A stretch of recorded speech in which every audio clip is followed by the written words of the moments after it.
City is almost definitively older than the concept of any kind of state. But that's what makes the concept of state and country a bit softer than the definition of city. City is far more precise than state, interestingly. But you can have a city-state, yeah. But you're saying that the further you get above a city, the more of an abstract concept you get. Well, but it's technically like a philosophical, etymological, anthropological, historical question. Cities are the real history of like human mass organization, right? When they were out in the hinterlands and tribal plains moving nomadically, that was never a state. That was never an organization of any such size. Like maybe they had armies, I don't know. But like that was not over a particular region until you get to state era. They don't have that like conception of like beyond that until after cities come first.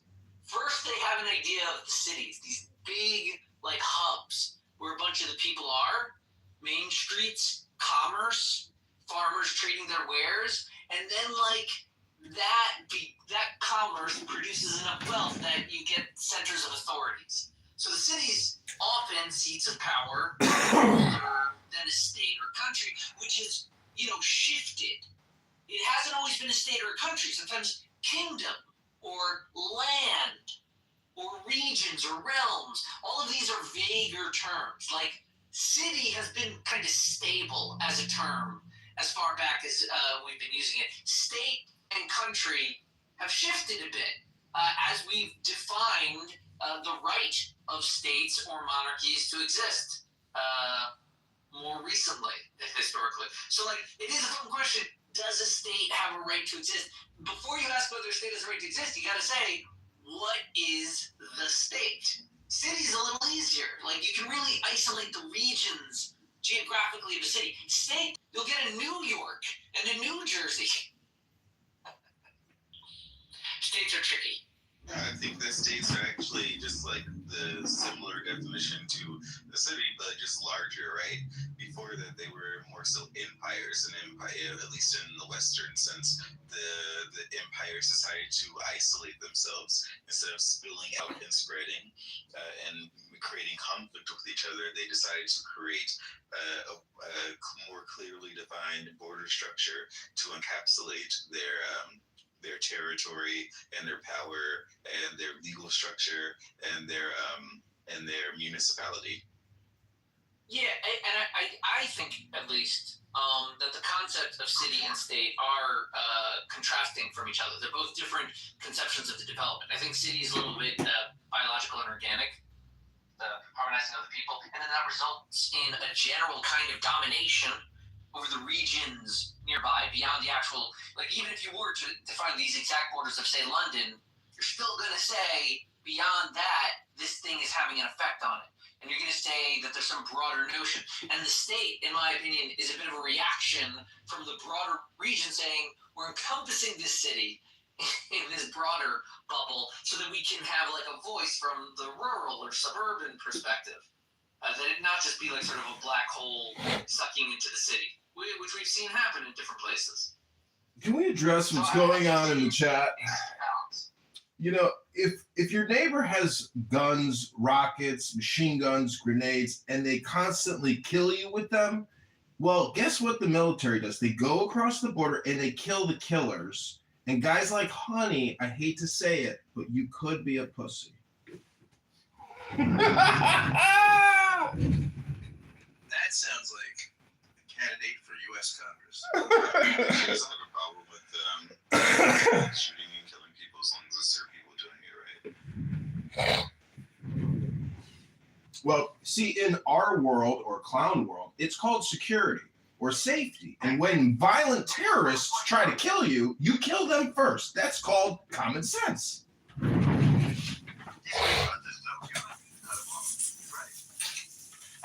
what's weird is that when somebody says genocide, okay, what's your definition? The intent to wipe out a people. So I say, well, Hamas put it in writing, and then they did it.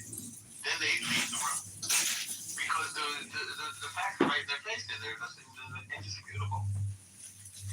And I'm sorry about Denise, Scott, but again, if you have a spin, and somebody counters your spin, and that makes them uncomfortable, then they leave. I mean, yes, Trump has many bad things. He's clumsy, he's petulant, he's vengeful, he's egotistical, he puts his name on things. It's weird. But he's doing things that needed to be done, and apparently the system that we had in place was not able or willing to do those things.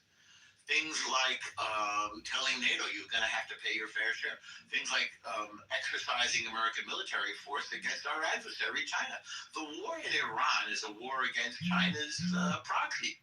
The Islamic Revolutionary Genocide Corps is China's proxy. And we had to give them a big kibosh because China is watching us to see what they're going to do about the Strait of Taiwan. That's what this is all about. And it's hard for some people to think, Hormuz. Yes.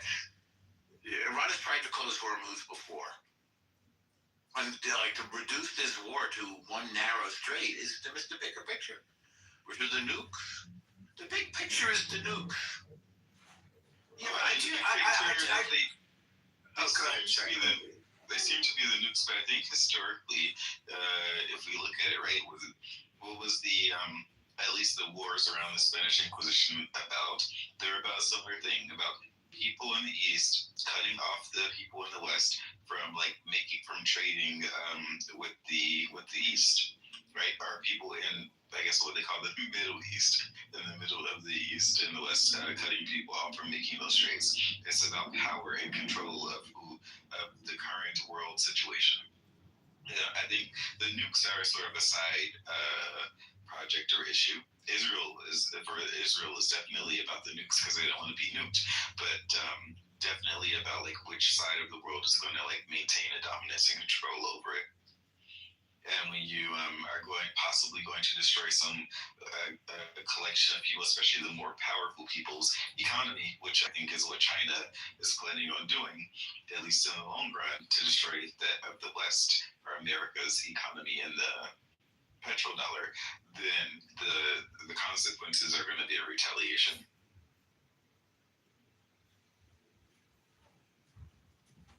I do want to say, Norm, I don't think that the rationale for the war is as clear as you're making it. I think that, now, Bill Maher said, couldn't all the reasons that have been given be true to Josh Shapiro? And Shapiro said,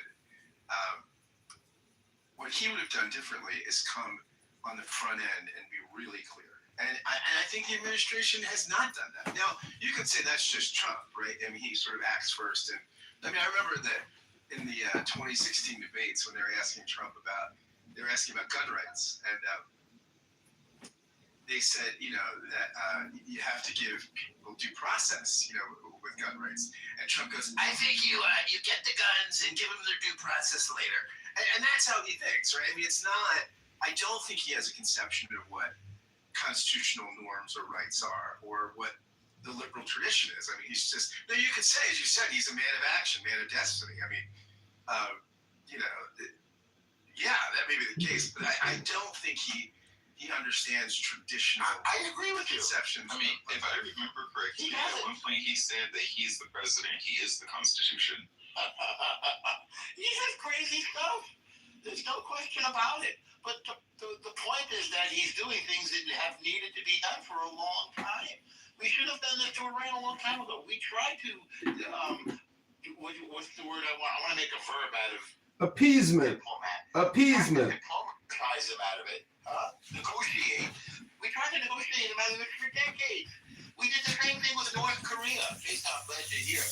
We tried to talk North Korea out of having a bomb. It didn't work. And it didn't work with the Islamic Revolutionary Genocide Corps. It ain't working. Meanwhile, I mean, one of the big triggers of this war was the people rising up in January. That was a big thing. And then the fact that all the mullahs were going to be in one place so we could take out the supreme leader. That was a big blow. That was, in a sense, a regime change. Because it's not the same, by the way, it's no longer, run by a religious leader. Now it's being run by, the Speaker of the Majlis, which is their parliament. So yes, the regime has changed. They're in disarray. They're running around like that. It's just weird that the reasons are so clear. The reasons have always been no nukes. And the fact that people won't accept that is puzzling to me. Like, why can't people say that the reason is no nukes? Everybody knows that that's the case. Why can't people say that? Well, it's because they constantly say Zionists, murderers, genocide, apartheid. It's because they have all the negative linguistics, but they fail to understand that if Iran got a bomb and they wiped Israel off the face of the earth, the truth is, these people who say they don't care about Israel. They don't care about the Jews. They would be happy to see the Zionist genocide state obliterated because they themselves are obnoxious, terrible people. That's the truth. Well, it is your argument when you throw in obnoxious, terrible, but what you say is true. Yeah, honestly, that strikes me as a really kind of fun movie. I'd like to do a sort of found footage video within like a pro-Palestinian college campus encampment, responding to and witnessing the nuclear detonation of a bomb in Jerusalem by Iran, and then I just want to see the conversation. Well, then you get. Wouldn't that be a great Mixette, what do you think dinner with? Camera phones that are at the event? Wouldn't that be fun? What do you think dinner with Andre was all about? You didn't understand what dinner and Andre was about. So this is how you set it up. Makes sense. So you call them in to do an experiment, right? You say, we're going to test it. And then say, hang on, breaking news. We have to stop the experiment. You think I do it like a prank on groups of people and I film the results every time? That's pretty smart. I agree with you. That could be done. It could be done. You're right. It could straight up be done 100 times. Okay, I would do this with you. That would make money, dude. I would do this with you. We can sell this. This idea should sell. This is a great idea. But this would not really matter to anyone who wasn't already sympathetic to Israel. It wouldn't make any difference. And this is a classic example of these kind of things that people on the pro-Israel side come up with and say that is not persuasive to anyone. Okay? And you guys put a huge amount of effort into stuff. It's the same thing with Charlie Kirk's assassination. It would be damn good television, and I would pay to see it. Well, politically correct in other rooms on this app after Kirk's assassination, they were gleeful, joyful, dancing, celebrating, screaming with joy. That's the same type of endorphin and dopamine response that would happen if people were informed that Israel was new. That's exactly what would happen.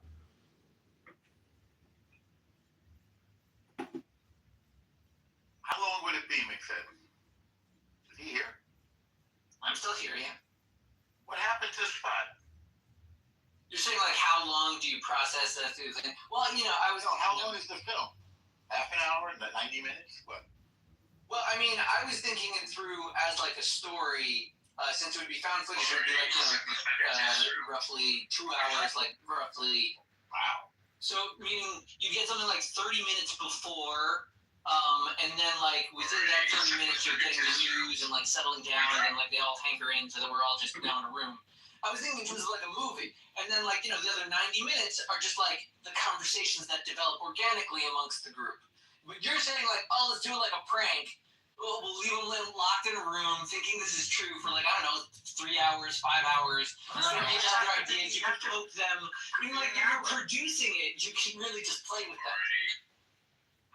No, what you do is you have a group of panelists that hate Israel, and you get them to talk about the conflict for 2 hours, and then you say breaking news: Iran has detonated a nuclear bomb, and then it's a hidden camera show. They might expect it, though. If we're already talking about Israel, then they're going to know this is a bit of a trick. But Yeah, if they'll we're check talking their about phones. something else entirely, then it would come as a shock, so they wouldn't be able. Oh yeah, we can say before you go in, people have to turn their phones in. This experiment won't allow for any phones. That's already suspicious, dude. It is, but you can come up with a reason for that. There's How a many clubs test take your or phones something. away? There's a test or something. Yeah, I'm just saying you have to think through So, the But it's like, traffic. how do you get the right people? And that's where I think you got to come up with. I think a taste test is the right way. We're gonna do That's funny. Turkish coffee. It's a Turkish coffee taste test. That's funny. And so you'll get all these people in there, and you'll get the right kind of people. And the other thing I was thinking is you could do something that's like definitely going to bring you college students, or definitely going to bring you Democratic Socialists of America, right? Like, what'll bring you DSA party members? Wait, actually, I think the World Affairs Forum with Amir is actually already the movie that you're looking for. And I film it every single evening on YouTube. You film that room every evening? No, not every evening. But for a while I was. But it's just, so boring, essentially. But he's at, what is it, day 59 or something? He holds the show every day. And what do they say about the war? They're against it. They're for it.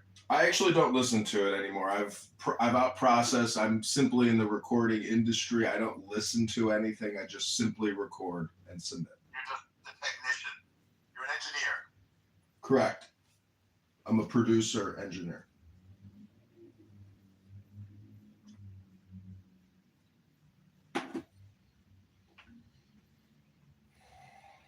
What I don't understand is why, people come in so hot on Trump and say he's a pederast and a cannibal. I mean, are they completely delusional? Like, have you seen any evidence to suggest that he was involved in any of this type of activity? I have not.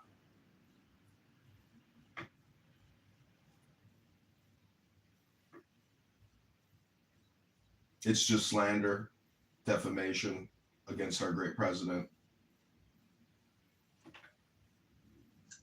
And Norma, are you familiar with the prophecy that the current Pope is the last Pope?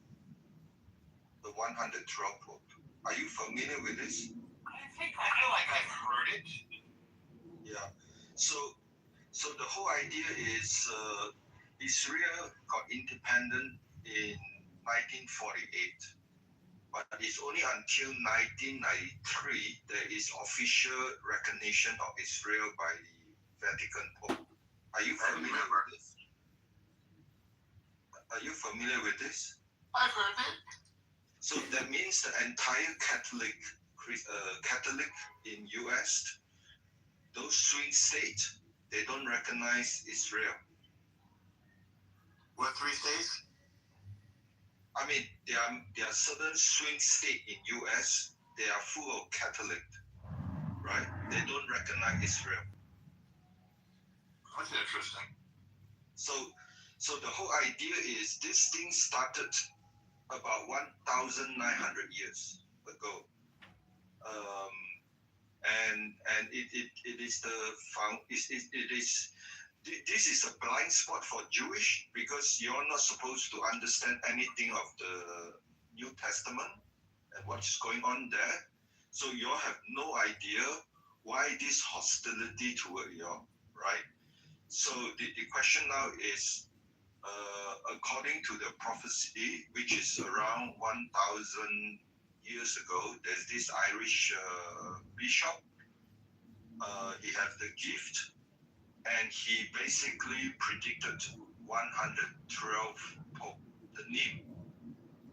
And according to my investigation, many believe they are quite accurate.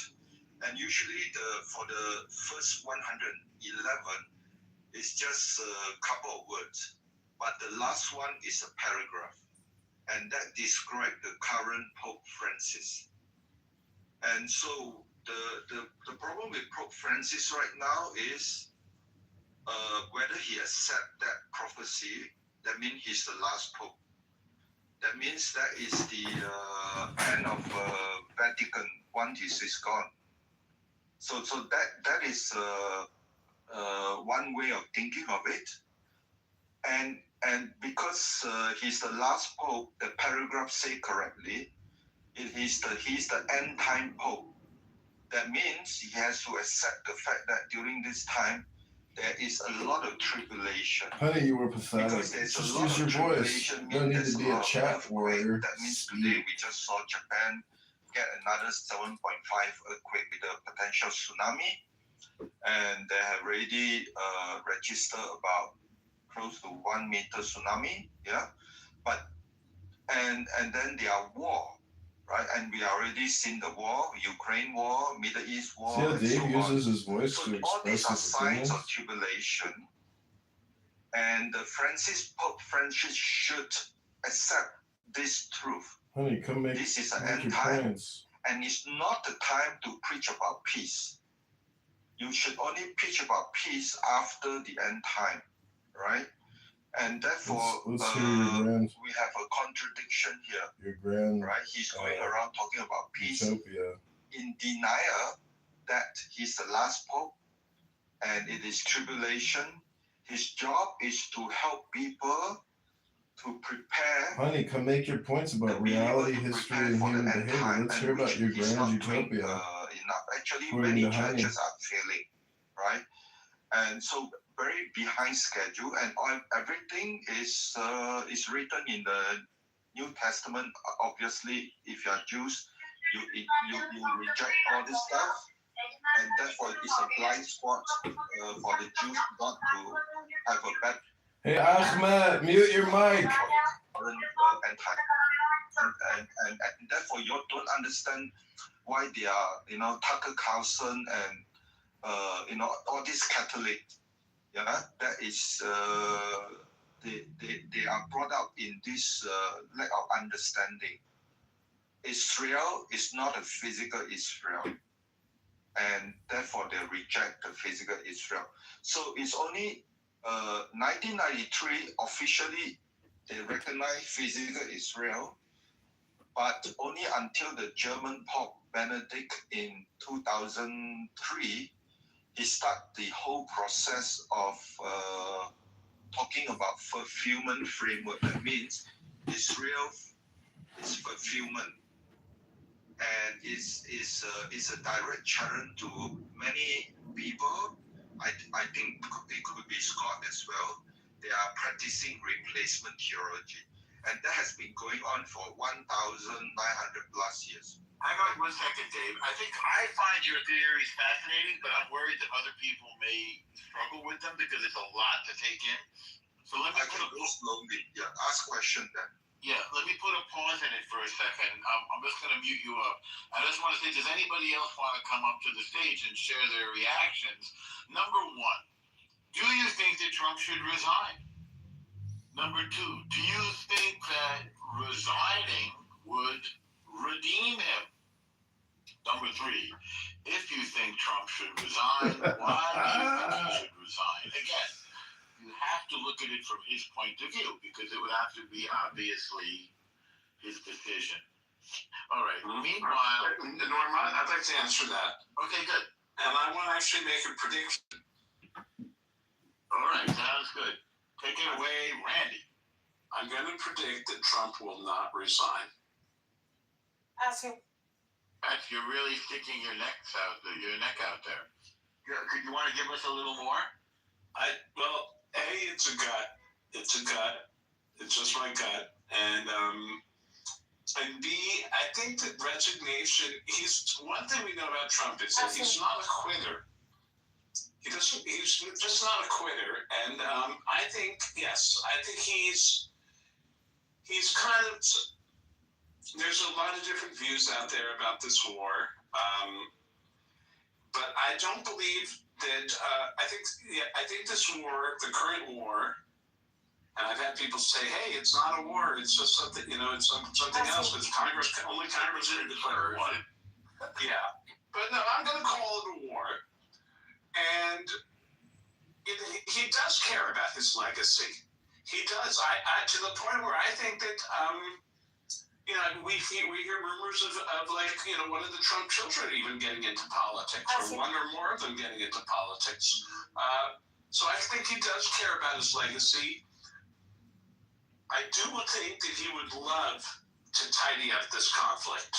He'd love to tie it up with a bow, and his idea of a successful war is what happened in Venezuela. They got somebody out, no soldiers died, or no Americans died, and regime change, or he'll call it regime change. That's his idea of a good war. Iran has turned into much. I think Iran has turned into a much bigger mess than he imagined, but I don't think he wants his legacy to be a failed war, because Iran, they're not the kind of people where you can have a ceasefire with them and then they'll go quietly away. They'll be crowing like, yay, we defeated the USA, we won. So I don't think he wants that. I think he's going to, he's looking for ways to get out of this with as little mess as possible, but I don't believe that resignation is on the list of options for him. I mean, what if he bombs the hell out of the Islamic Revolutionary Genocide Corps and gets out of there? I mean, we certainly have the mother of all bombs. There's more that could be done. Mm-hmm. He wants to win the minds and hearts of the people, of the American people and the Iranian people. He wants to be the hero, and I think he's carefully calibrating. Sure, listen, look over in Russia, Ukraine. Do I believe that Russia is holding back firepower? They have. Have they really delivered everything they possibly could in Ukraine? No, I'd say no. I think they've held back because they still want to win the minds and hearts of the people. Maybe I'm mixing metaphors, but I think he's carefully calibrating it. That has always been an option. Look, the U.S. has nuclear weapons. No one is really suggesting that we use nuclear weapons on Iran. I don't think Trump wants to be known as a president who did that. The first president in 75 years to use a nuclear weapon. But he doesn't want to lose. But I don't believe that of all the things that are on his list, like all of the outcomes that are being presented to him, I don't believe anyone is presenting him resignation. That he is not a quitter. Okay. So that was a sort of a spiritual redemption thing. I just want to move it around and make sure, there's a lot of people in the room. Does anybody else want to come up and talk about whether Trump should resign? Why should they resign? What's that, Johnny? Johnny boy? Allahu Akbar. What he should do is. Hi, Randy. What the fucking guys? He should keep my name out of your wife's mouth. Okay? Fucking guys. You know what, Randy? Keep my name out of your wife's mouth, sir. Okay, let's not. I don't want to scrape the bottom. Okay, listen. Here's the thing. I think what Trump should do. You know, Randy means in Hindi prostitute. Randy. You seem to like saying my name. Thank you, sir. Can I jump in here? Yeah, I love these too. We'd love that. Okay.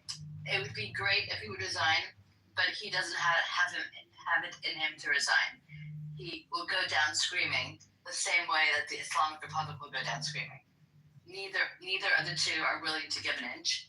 Neither of the two will resign. If Trump resigned, it would be Vance. Would that be better? I mean, I think Vance has more experience, but I don't think it'd be better. I think all three who are in line to become presidents wouldn't be better. I think we're in a really bad state right now, and I don't know where we're going to go from here. And if Trump uses the nuclear bomb or flattens Iran, the people in Iran are not going to be happy. Right now, we've killed to the top supreme leaders, but now the IRGC is in charge, and they're far worse. Same way as the MEK would be far worse. So we're really in shit right now, in my opinion.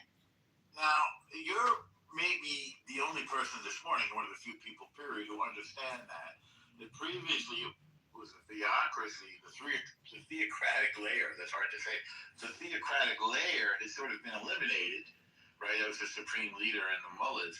So now we're in a slightly different position. Could you help us to understand who this Islamic Revolutionary, I call them the Genocide Corps rather than the Guard Corps, the IRGC, but could you help us to understand what is this IRGC and why is it even worse than where we were before?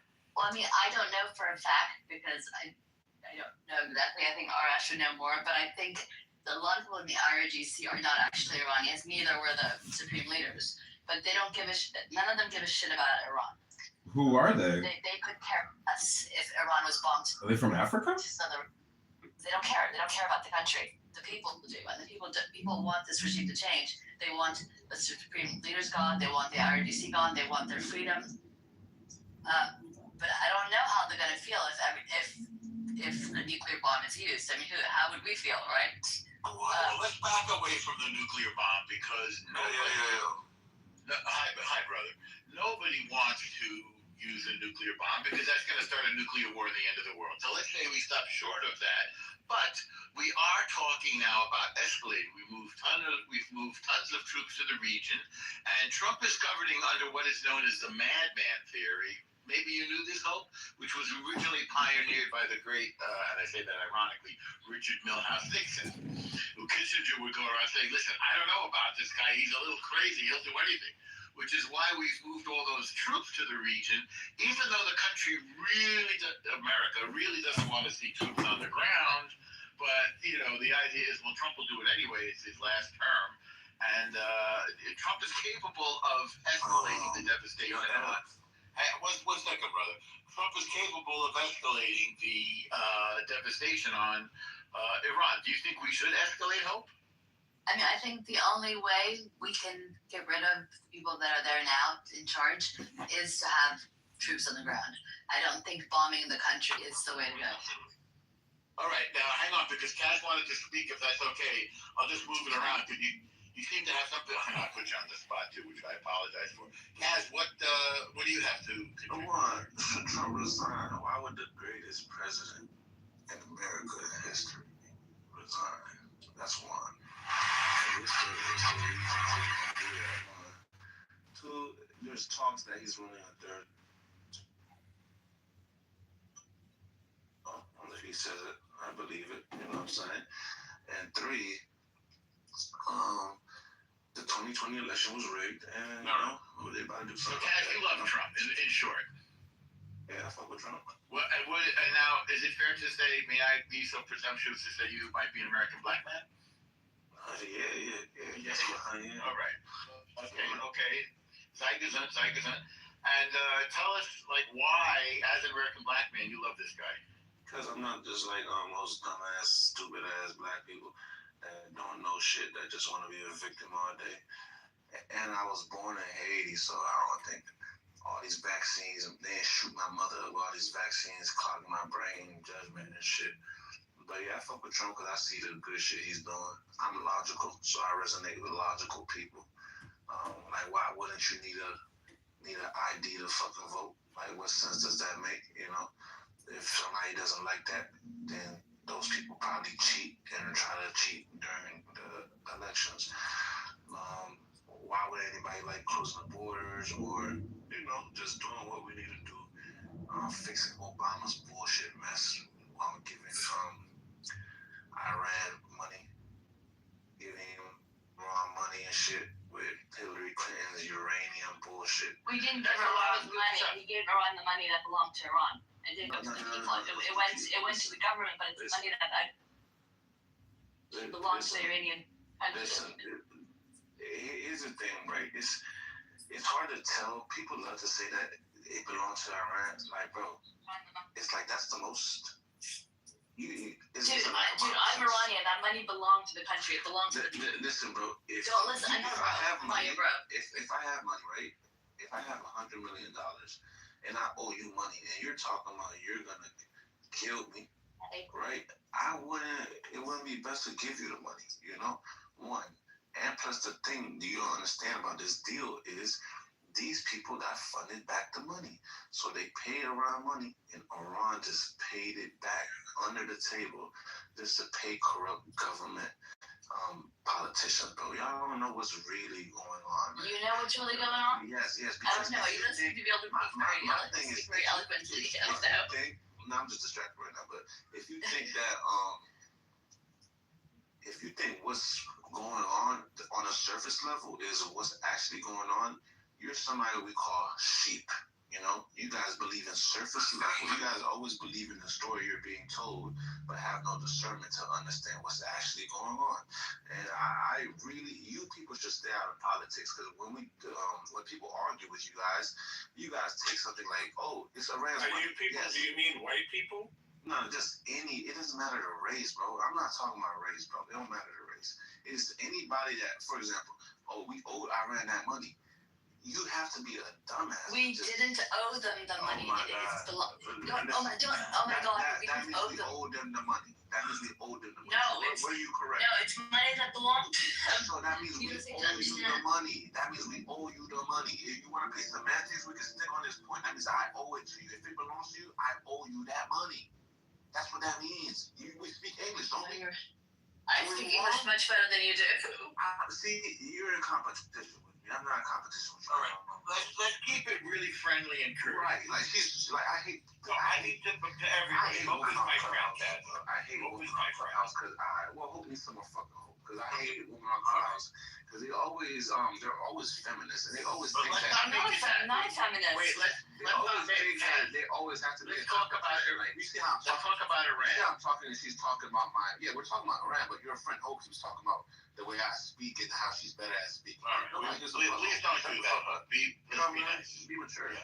But these people always think the surface level shit is what's actually going on, because they have no discernment and judgment to actually figure out why these things are happening, why Trump says the thing he says, why does Trump joke around about Obama and Hillary Clinton being arrested, why does Trump always criticize the deal Obama made with Iran, why? And they think that they're told everything. You guys are not told everything because you guys are idiots. So you guys have to believe the surface level shit. But Cash, have you been told something that we don't know? I've done my research on things that I know are facts. It's called intuition. I know a lot of things that people, I would say you don't know, you just don't want to believe because the government didn't tell you themselves, right? Or there's not a .org link behind it, you know? So there's a different type of people out here. You know, some people just need that .org, or they need to hear it from CNN, and they don't understand when they're being lied to. I can't argue with people that don't understand they're being lied to. I'm Iranian, and I grew up in politics. I'm Iranian, and I grew up in politics, so I think I know much more than you do. Yeah. See, people that grew up in politics, I don't know what analogy to use. It's just y'all don't know what's really going on because you guys are getting lied to by the people that are right next to you. You know, they're not telling you what's going on. They look at you like sheep. But they tell you. They tell you. No, the information is out there for anybody that wants Hope, he has an opinion. You know that, right? Like, it's his opinion, Hope. I mean, you don't have to actually attack him personally. I didn't attack him. Yeah, bro, I could read your tone. You're getting upset over my I'm not upset at all. I'm just saying you're saying we're all idiots. So I'm sorry. You're an idiot. You want to she's not an idiot. You want to talk about me. Okay, let's not do that, guys. That's very low level. Let's go high level now. I want to move the mic around a little bit. NPC, non-playable. Kaz, thank you for your contribution. Hope, thank you as well. But let's have no infighting, you children, or I'm going to have to stop the car. Don't make me stop this car. All right, non-playable character. We're all on the same team here. That's what what I was I'm going to say. saying. I wasn't attacking her first. Okay, Kaz, I know that. I know that. All right, the NPC, non-playable character. Would you like to weigh in, sir? Sure, sir. Jumo, I am so surprised. Jumo. Yeah, I was called that. I don't like that though. Why did you call me by my name? Why you call me out my name? You stupid. So Why you call me out my name? your black accent is so, it's actually offensive how not black you is. Because you don't even sound black. But I'm not black. Why would I sound black? Anyway, I'm offended on behalf of Trump because all Trump did is listen to you and your people. He's controlled by you and your people. That's all. And now you want in the conversation. He's controlled by me? Yes. I want $1 billion. Give me money, Trump. You already have $1 billion. Hallelujah. Okay, I want another. So tell me why you have an issue with him, because if the Jews have an issue with him, then who? If the Jews have an issue with him, then who doesn't? Like, he's been doing everything for y'all, right? You control him, by the way. What's your theory? My theory? Yes. My theory is that Trump probably listens to people who he's close to, and the Zionist lobby is closer to him than shit is to stink. Like, it's just. How did they get so close? Well, they married his daughter. That's number one. They married his daughter. Wait, and they also gave him money. Hi, this is Ethan from. And they also tried to assassinate him a few times. But Everyone. Whoa. So he likes to do what people who assassinate him tell him to do? he's afraid of. Donald Trump understands that he's not the most powerful person in the world. I have a question for you, bro. If the Jews are so powerful, how come 6 million of them were killed? I mean, how do you reconcile that? That didn't happen, bro. I don't think the number was that high. It was but no. What's but, 5 million? A couple hundred thousand, maybe. Yeah. But that was one point in time in a certain country, in a certain society. Did you read about So you guys for what you were, and then it happened in about 10 countries, just so you know. You know, the Holocaust happened across not just one country: Poland, Russia, Germany, France, Romania, Hungary. If you believe that, Jews were killed all over the place. It wasn't just one country. You know, you come here, you got to know your history if you want to fuck with us. All right. If you drop out of school, then you're going to be at a disadvantage in this conversation. Let's move it around. Jason, did you want to raise? Congressman said slavery was a choice. I disagree. I don't think it was a choice. I think it's Disagree with you. I was easy. it's worth pointing out that the Jews bounced back after that happened, and they took over again. And The population is still worldwide, not at the level that it was in 1939. no, I mean that's true. That's true. The population is less today. In the meantime, Palestinians went from 500,000 to 5 million. So They bounced back to controlling the world again, right? did they Yeah. really? The world. World? Not even the U.S. You're going to say the whole world now. We use a Ouija board, Randy. Yeah. Wow. We use a Ouija board to control the world. Like you think people would be embarrassed by these to say these things, but they say them. Randy's being ironic. All right, I don't know anymore. What do I know? I'm trying to work, and here I am getting distracted by this stuff. Kaz, if you don't think the Holocaust happened, I really encourage you to go to a library today. Go to the history section and find a picture book. It's in the pictures. It's fully documented. Why do you think Germany has been paying reparation, or did pay reparations. Oh my God! Speaking of reparations, where's You guys my don't money? understand nothing, bro. And mine. You guys don't even know why World War II started, bro. We want reparations from Okay, how did it start, guys? World War II. How did it start, guys? How did it start? So basically, right? The Let's Soviet, stay on Iran. the Let's stay Soviet, on Iran. I don't want to the Soviet Union massacred a whole bunch of Polish people and blamed it on Germany. Germany was the one that reported that shit, and then the U.S. The U.S. just didn't believe Germany, and then they made propaganda that they blamed Germany when Germany's the person that reported it to everybody. They're like, damn, they murdered all these Poland people. Germany reported it. That's when the United States blamed it on Germany. That's why years later, the Soviet Union, they admitted to doing that matter. Let's get back to Iran. Yeah, but let's get back to it. But basically, yeah, bro. Trump knows what he's doing. These people don't know what the fuck they talking about. And you can't say because he's helping Jews. Not all Jewish people are bad, but the bad people are Jewish, you know. But not all of them are bad, bro. Yes, the cause of all the world's problems are the Jews, essentially. But that New York Not every Jew is responsible. You know what I'm saying? I stubbed my toe yesterday, and I'm pretty sure it was the fault of a Jew. And it still hurts, by the way, and I want reparations for that. All right, now, what do you have to do? How would you like to weigh in now? Hell, you just skipped over me. Oh, I didn't see you. You can go next. El, do you want to go? Or you want Tada to go first, El? I would love to hear the doc go first. All right, there you go. This is some highbrow conversation. Yes. Yes. Okay, so to answer the question, should Trump resign to be redeemed? Yes. Thank you for getting us back to the topic. You're welcome. I don't think there's any redemption for Trump.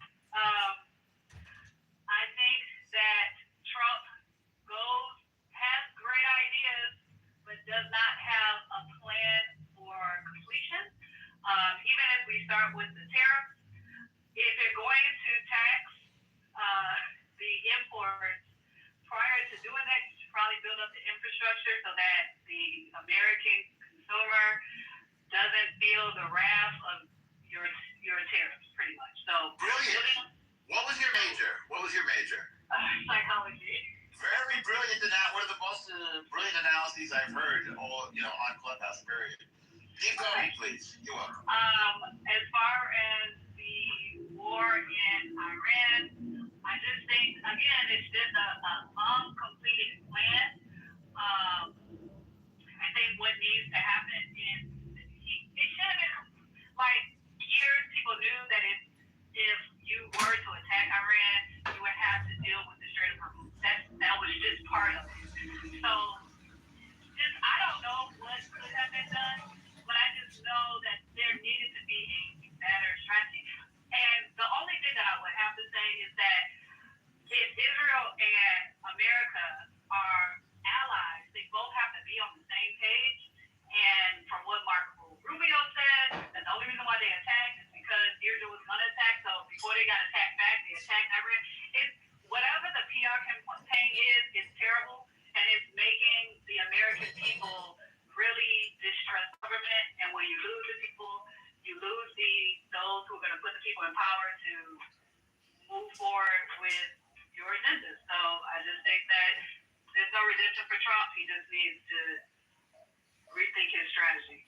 Well, I want to clarify something about Rubio. I mean, Trump, Rubio, and the Minister of War, Pete Hegseth, said during the negotiations before the war that there were 4 demands that the U.S. was making, and that was no nukes, no ballistic missiles, no terrorist sponsorship, and no attacking your own people. Those, like, you could call them the 4 no's. And as a person with a larger than average nose, I like that designation, the 4 no's. And then when somebody said to Rubio, as he was sort of in transit getting off a plane, why now? He said, well, I mean, Israel and the U.S. were sharing intelligence, and Israel felt this was an opportune time, and that if Iran responded, they hit American bases, so it would be better to do it at this time. And U.S. did that, right? Because we share intelligence. So So the idea that Israel dragged us, and I think is sort of a misunderstanding of what Rubio said. But the reasons for the war start with no nukes. That's clear all along. We've been working on no nukes in Iran for decades, really, and they've proven themselves to be unreliable in diplomatic solution to this problem. Same way North Korea, as somebody said yesterday, one of the admirals, North Korea also was incapable of negotiating about not getting nuclear weapons.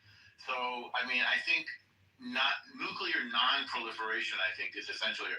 Somebody else pointed out yesterday, by the way. In Chicago, I want to talk about our budget. No one loves paying taxes. They are our shared investment when we spend them wisely. We will make them fairer and simpler, not heavier. In Chicago, I want to talk about our budget. No one loves paying taxes. By the way, I think there's negotiations in Islamabad today. Ask you one final question before I let you go. We've talked about it time and time again on Chicago Report, the team takeovers. A lot of people seem to pass the buck when it comes to this topic.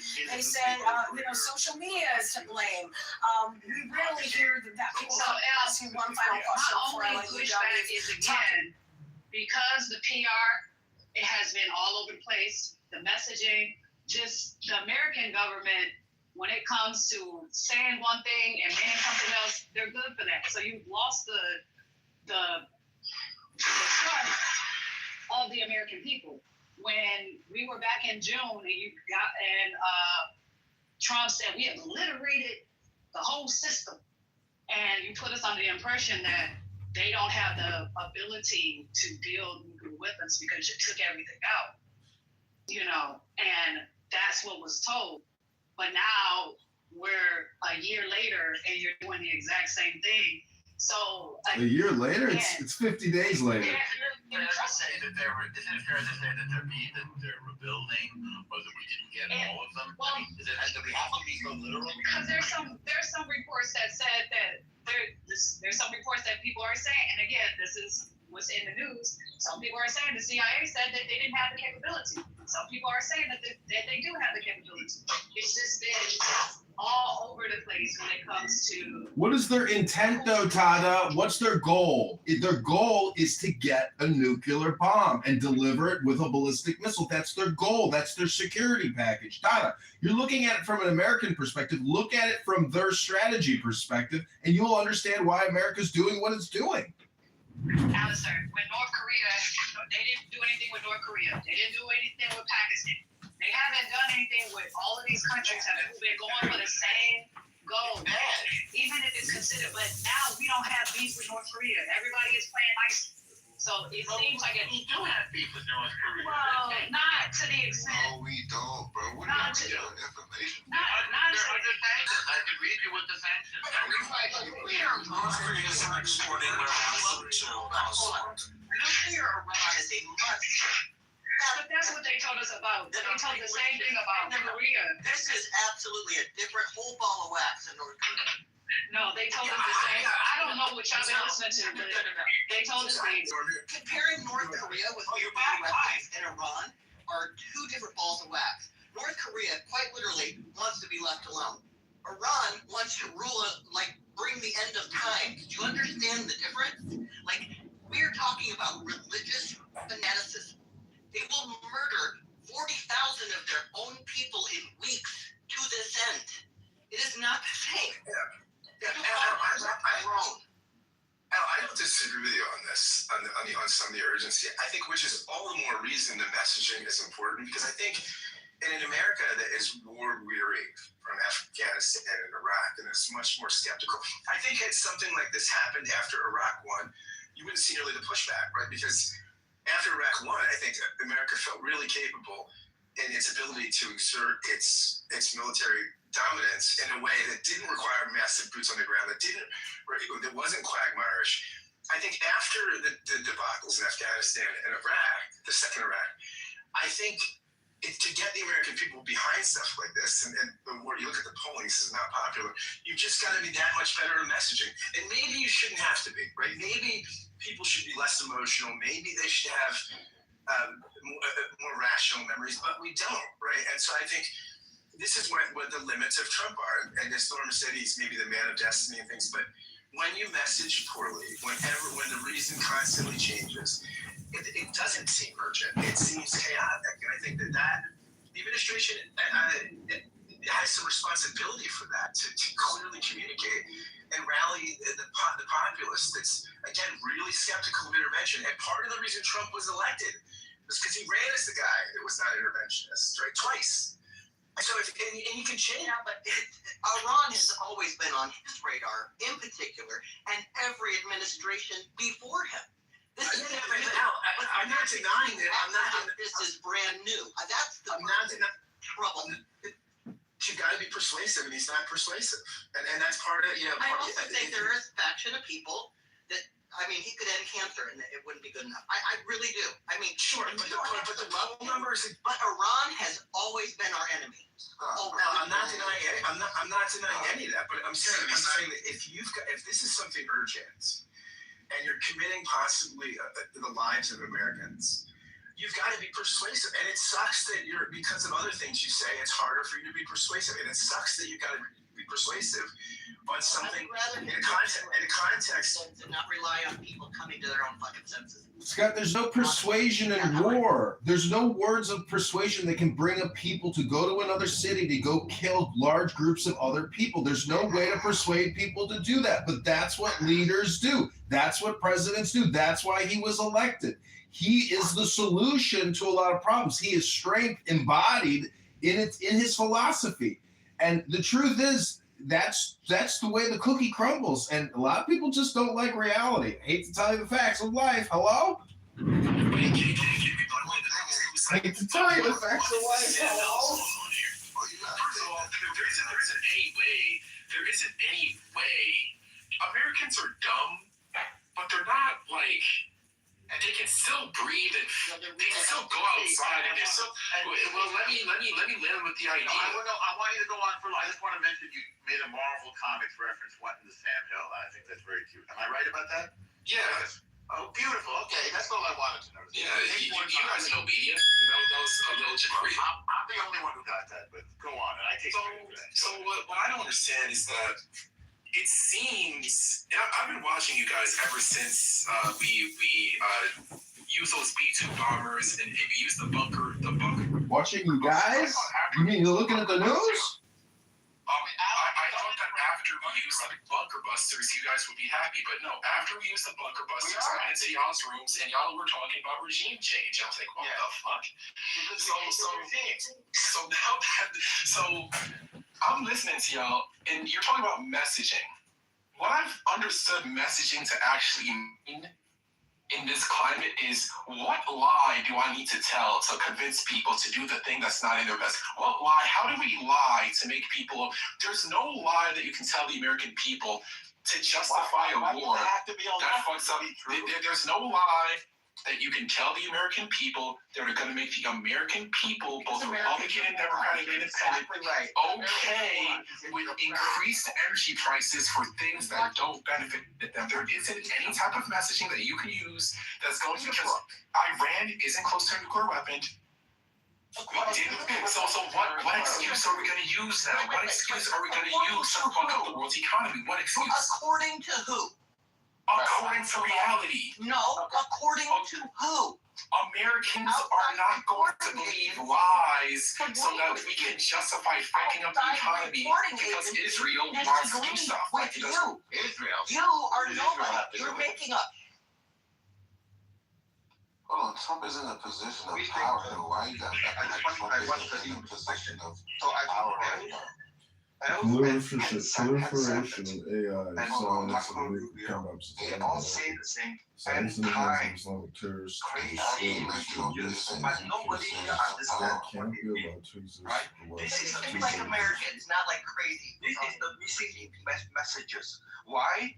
Because to understand that, it requires a lot of understanding, which the media fail to deliver. Both sides, Fox News and the Democratic side.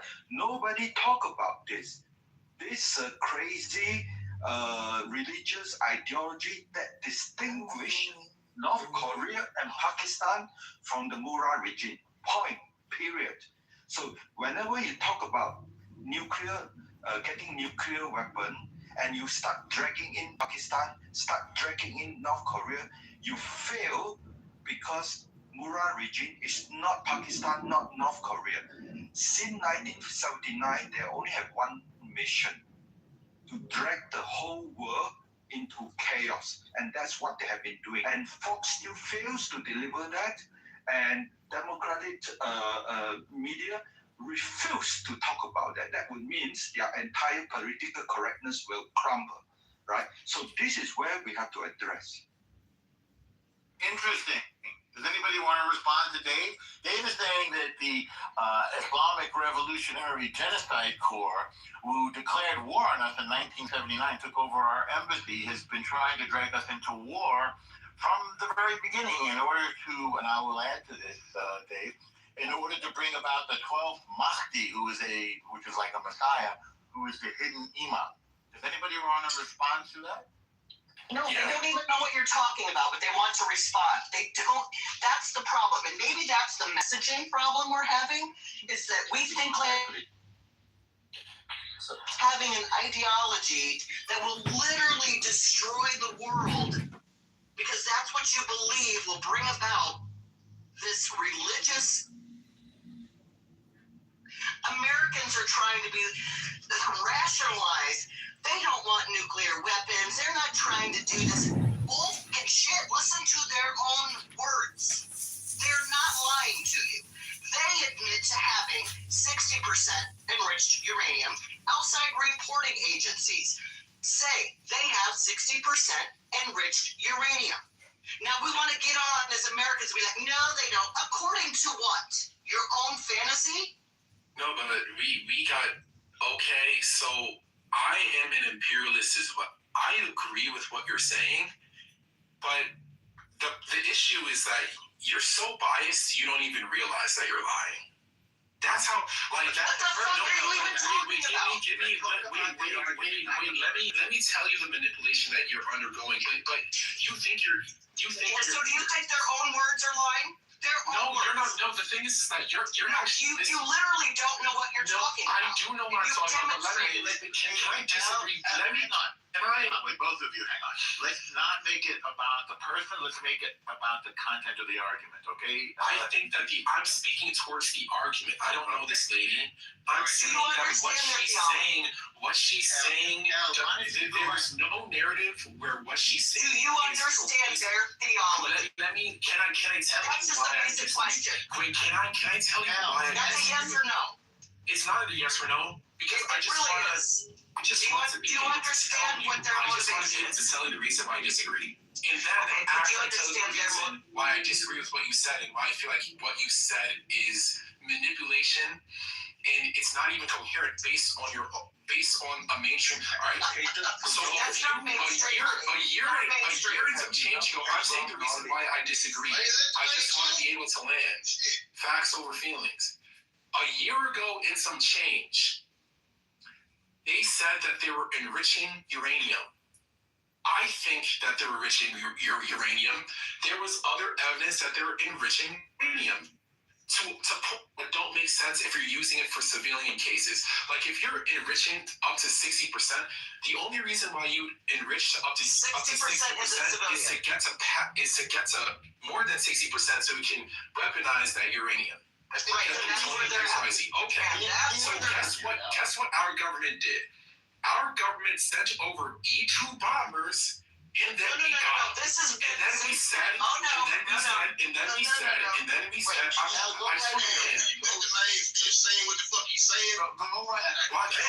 Your timeline's off, sweetheart. No, I just want to land. So what Operation Midnight Fix your timeline. It doesn't matter what the timeline is. Oh, it definitely matters. So how are the Iranians? Why can't we just bomb them then? If they're back at, let's say that they're back to where they were a year and some change ago, or less than a year ago. Okay, let's just bomb them again.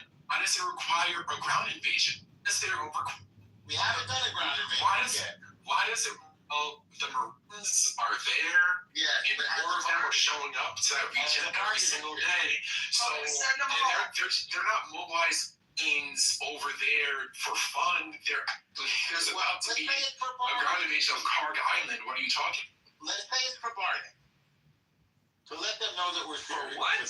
No, but okay, so when I bring up facts, it's, we're not serious. We're not up to fact. You didn't bring up any facts. You brought up no facts. She's right about the uranium enrichment, but what happened? We already did it. We already... No, we did it already. We did it already. That's the problem. You did it already. So the operation was a failure. No, it failed as in a meeting. That's how it was a failure. It didn't work. No, is what you're saying. We need to do more. No, so why don't we just go again? Why do we have to actually put boots on the ground? Why can't we just rock the already around? That's my question. Like, why have to have boots on the ground? You don't have to deal with this, Norm. Goddamn simpleton. It's all yours. It's all yours. I don't know how you deal with simpletons all day, every fucking day. Like, I want to know what's the intelligence, the NPC, whatever the fuck he is a goddamn simpleton. Because here's the thing, I don't give two fucking shits. Here's the problem. None of you fucking morons have any problems as if they have any sort of I'm just repeating back the same intelligence. I'm repeating back the same intelligence that you have. I'm repeating back the same intelligence that you have. Okay, I am muted the room. We're going to go one at a time. NBC, you went. Please, Elle, you take the mic. We got whole ass people on Clubhouse claiming to know more than outside reporting agencies, which is amazing. Elle, do me a favor. Don't make any... Who's the moron? Never mind that. Who's the moron? Anyone who claims to know more, anyone on Clubhouse who claims to know more than outside reporting agencies. You put yourself in that camp, that's on you. You said someone's a moron and someone's a moron on Clubhouse. Here's what I said. If you can clean the shit out of your ears. Anyone, not specific, anyone who cannot realize that sitting here on Clubhouse, you personally do not know more than the intelligence agencies of which we are responding to. Okay? What if we have a you only know what your feelings are. Talk about feelings. That's feelings. And one at a time. Put them down and one at a time. Thank you. Right. So, Elle, did you finish? You want to keep going? No, what I was saying was, before people got all in their feelings, which is amazing. It wasn't nice. Oh, my God. What nice? Are you nice? Is this nice? Just gaslight. Should we talk nice? Franklin, go after her, okay? You know what they do or don't have from a Clubhouse perspective, sitting on your ass or going to work, or you don't know shit. None of us. But I'm going to rely on the fact that our intelligence agencies do know. About the truth. Why do you rely on the intelligence agencies? They are lying to us also. Based on what? Based on what? I mean, yeah, the intelligence agencies did tell us that there were WMDs in Iraq, and they were the source of... Do you know there are also people who actually claim that there were at some point, that they were moved? But let's not talk about that. I mean, maybe, but I mean, there's broad consensus that the intelligence there was wrong. Right? Is there broad consensus? No, it wasn't wrong. It was lies. But this is the intelligence agencies telling. By the way, I'm not saying the intelligence agencies are wrong. Let me just go as a moderator. I'm not saying that there's not a great case to be made for Iran. I think, again, what I'm saying is Trump. We're in a democracy, right? We're in a liberal democracy. I think there's a danger in comparing past conflicts to this in particular, because this has been a problem for decades. No, I agree, but if you're the president of the United States, right, and you lead a liberal democratic republic, and part of it, the public opinion matters, right? You have representatives and things like this. Congress can unfund conflicts and things like that. The War Powers Act and things like this. And you do an action like this, and it might be the most urgent conflict in the past 30 years, but you do it in light of two significant conflicts in the Middle East that were broadly perceived as failures. And so you have to take that into context when you try and bring the people along and tell them why this is urgent. And I think the communication on this has been really poor. And I think, I'm not saying I'm saying its significance merits Trump doing a better job on the messaging. And I think that's been in somewhat of a disarray. Read the messaging, Scott, that suggests how to improve the messaging, Scott. It is a very complex. How do we improve the messaging for both Republican side and the Democrat side, Scott? There's so many. Let me shut up. Well, I don't. I think Franklin wanted to go after you, Scott. Yeah, go ahead. Franklin, did you want to go? Thank you. I want to first say good morning, ladies and gentlemen. I want to apologize for my outburst a little earlier, but it's so the topics we speaking on now are very touchy subjects. We have to realize, okay, now I'm a Muslim. Okay, now I've been practicing Islam since 1991. Assalamu alaikum, brother. Wa alaikum salam wa rahmatullah. So what now from my perspective, my personal perspective of what it looks like Israel, the Jews, the so-called Jews, and the U.S., the so-called Christians, are attacking the Muslims. That's what it first looks like. The so-called Muslims, you mean? Well, okay. Cool. All right. Now let him go, please, David. Franklin's I'll ride with that. But we have to realize that even back in the 70s, it's always been something with the Middle East and the U.S. It's always been something. They have always labeled the folks in the Middle East as terrorists. That's a known fact. But we don't see them over here attacking the U.S. It's always someone is invading their territory. But so-called Franklin, you know about 9/11, right? Of course I do. Okay, well, I mean, that was done by so-called Muslims. Okay, but check this out. Now, and I'm glad you mentioned that, because to show you how I'm glad you laughed. Yes. So, to show you how that was some bullshit. So, the government said that they didn't know anything about it, right? That this was supposed to be a surprise attack. How come the day, the hours, the planes went into the towers that all the Jews had called in sick from both buildings? Well, they did. All the Jews. You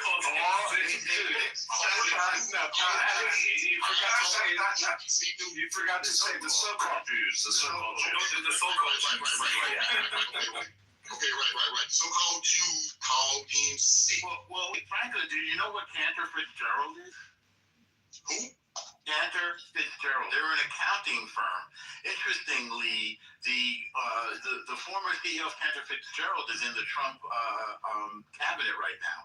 Cantor Fitzgerald is a accounting firm. You maybe can tell from the name Cantor that it's made up largely of Jewish people. They were on the top floor of the World Trade Center, and they were all wiped out, including the brother of Harold Lutnick, who is now in the Trump's cabinet.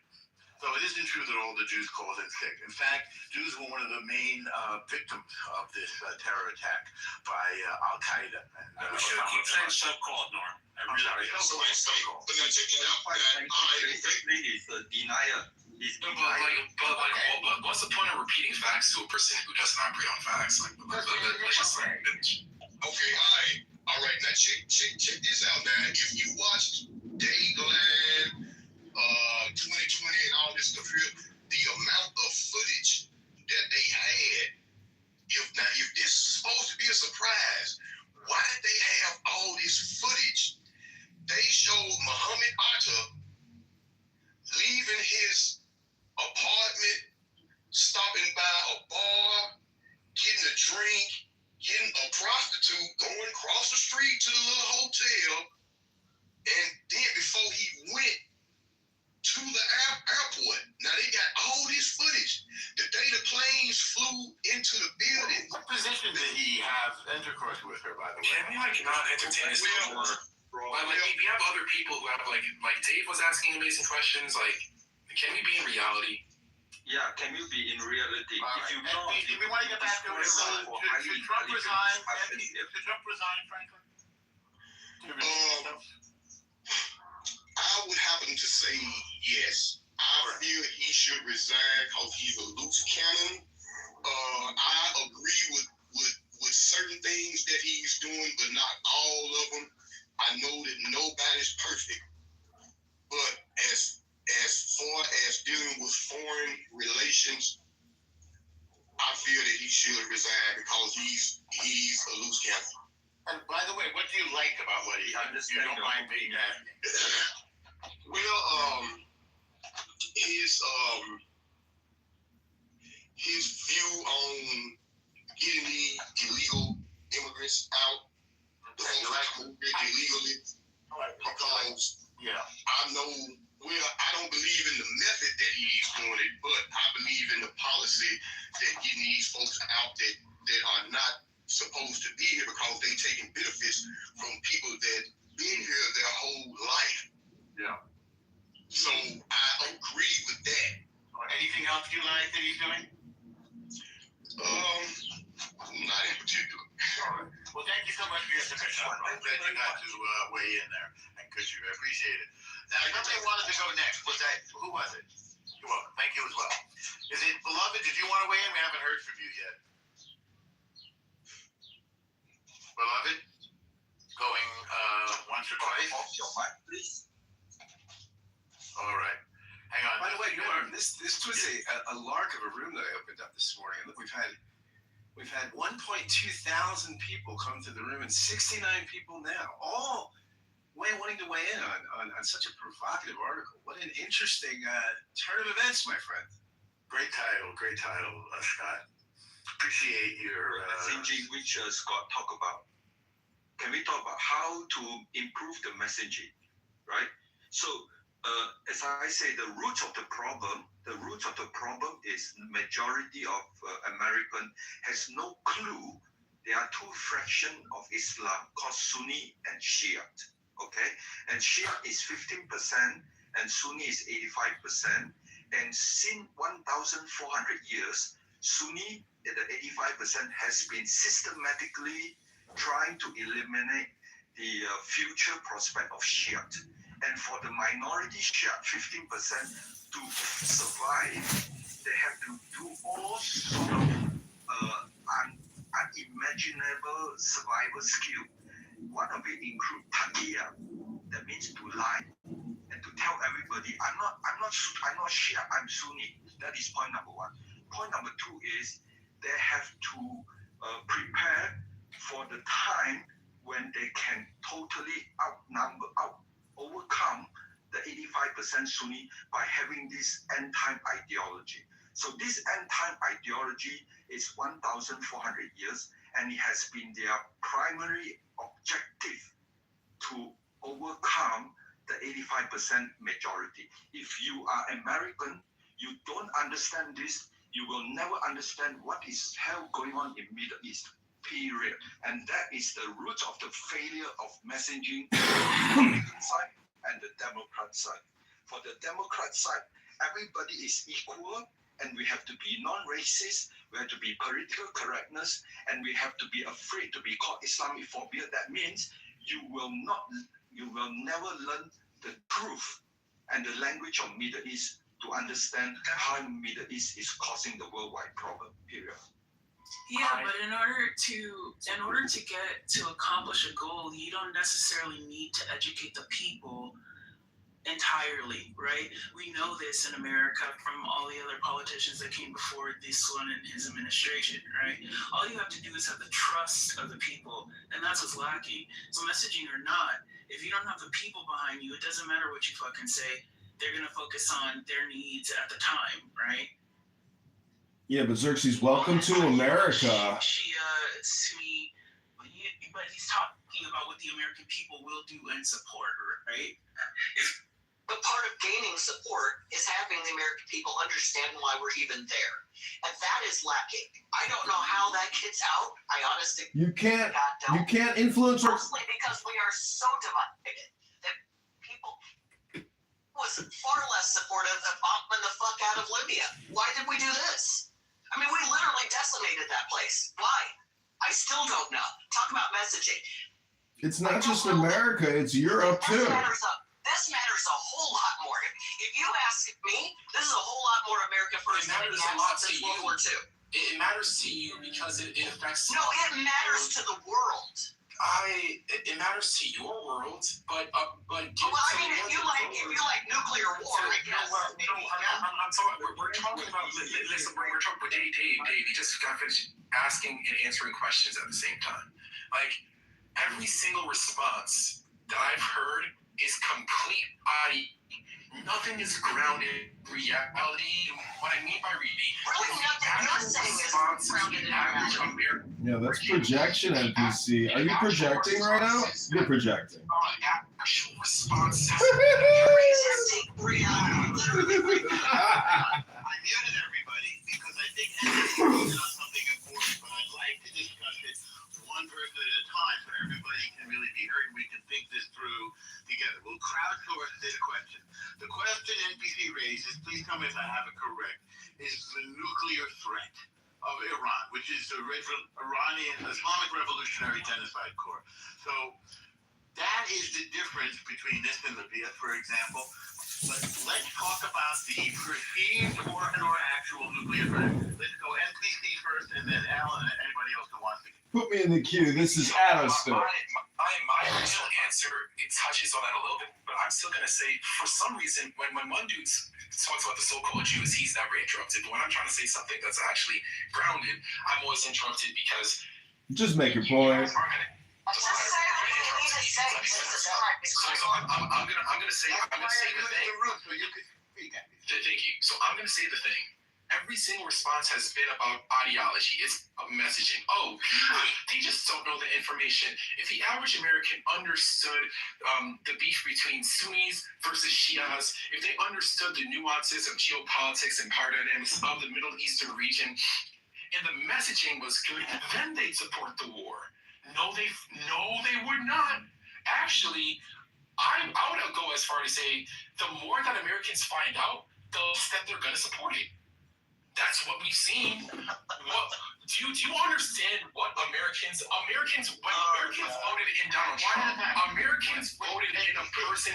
Americans voted in. I just want to hear what you said. The more we find out, the fewer would support it. Is that what you said? Yes. Okay. Yes. All right. Keep going. Yes. I want to hear that.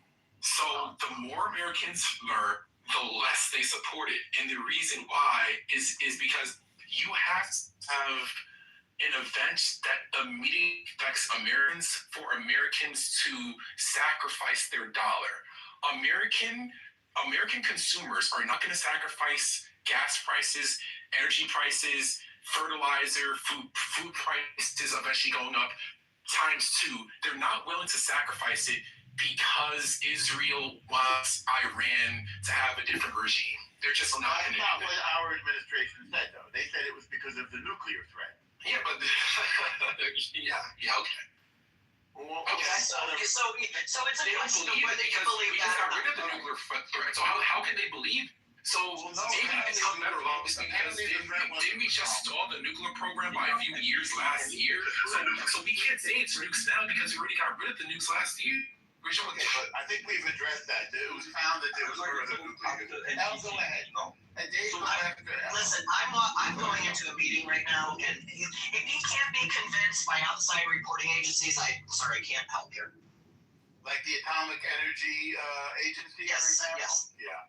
Yeah, they Iran has 60% enriched, and that's obviously weapons grade. There isn't any dispute about that. So the reason for this war is the nuclear threat of the Islamic Revolutionary Guard Corps. So who wants to go next? I go quick one. So, all right, when you talk about nuclear threat to the American, you have to talk about two things. The systematic evidence that in order to deliver nuclear weapon to U.S., right, not just to Israel, you need two things. You need to have nuclear weapon and you need to have a means to deliver. And Israel is very near to Iran. But Iran regime ambitious is to go beyond Israel.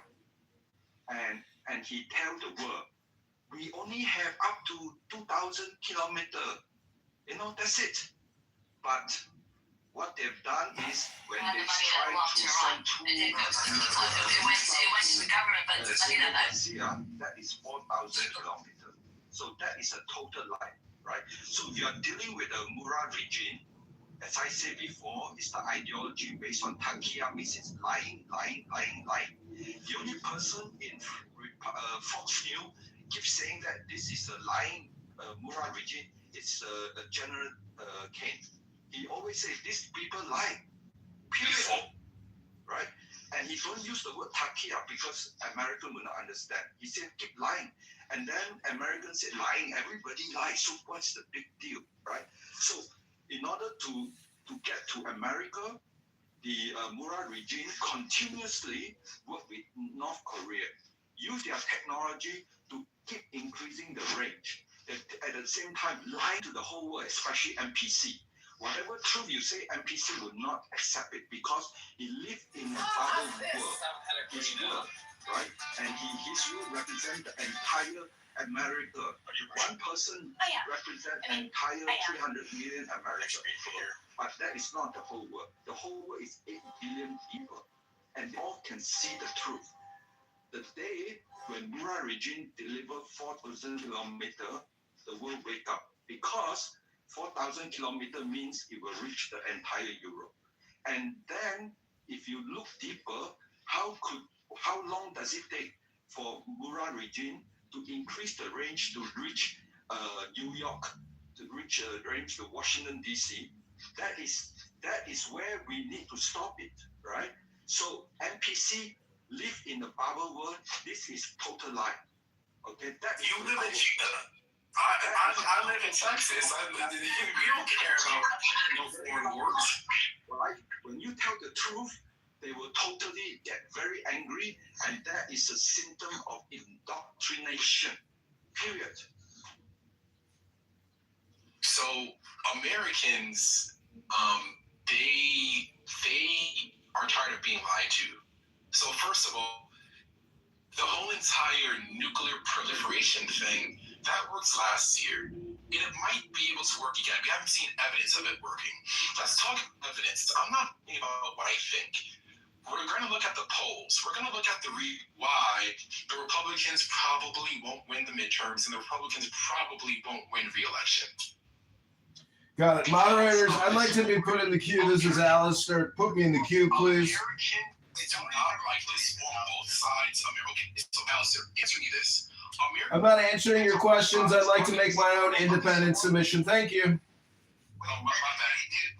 you want to have back and forth with? No, I don't. I want to read Winston Churchill quotes about Mohammedan law. Thank you. That will be my submission.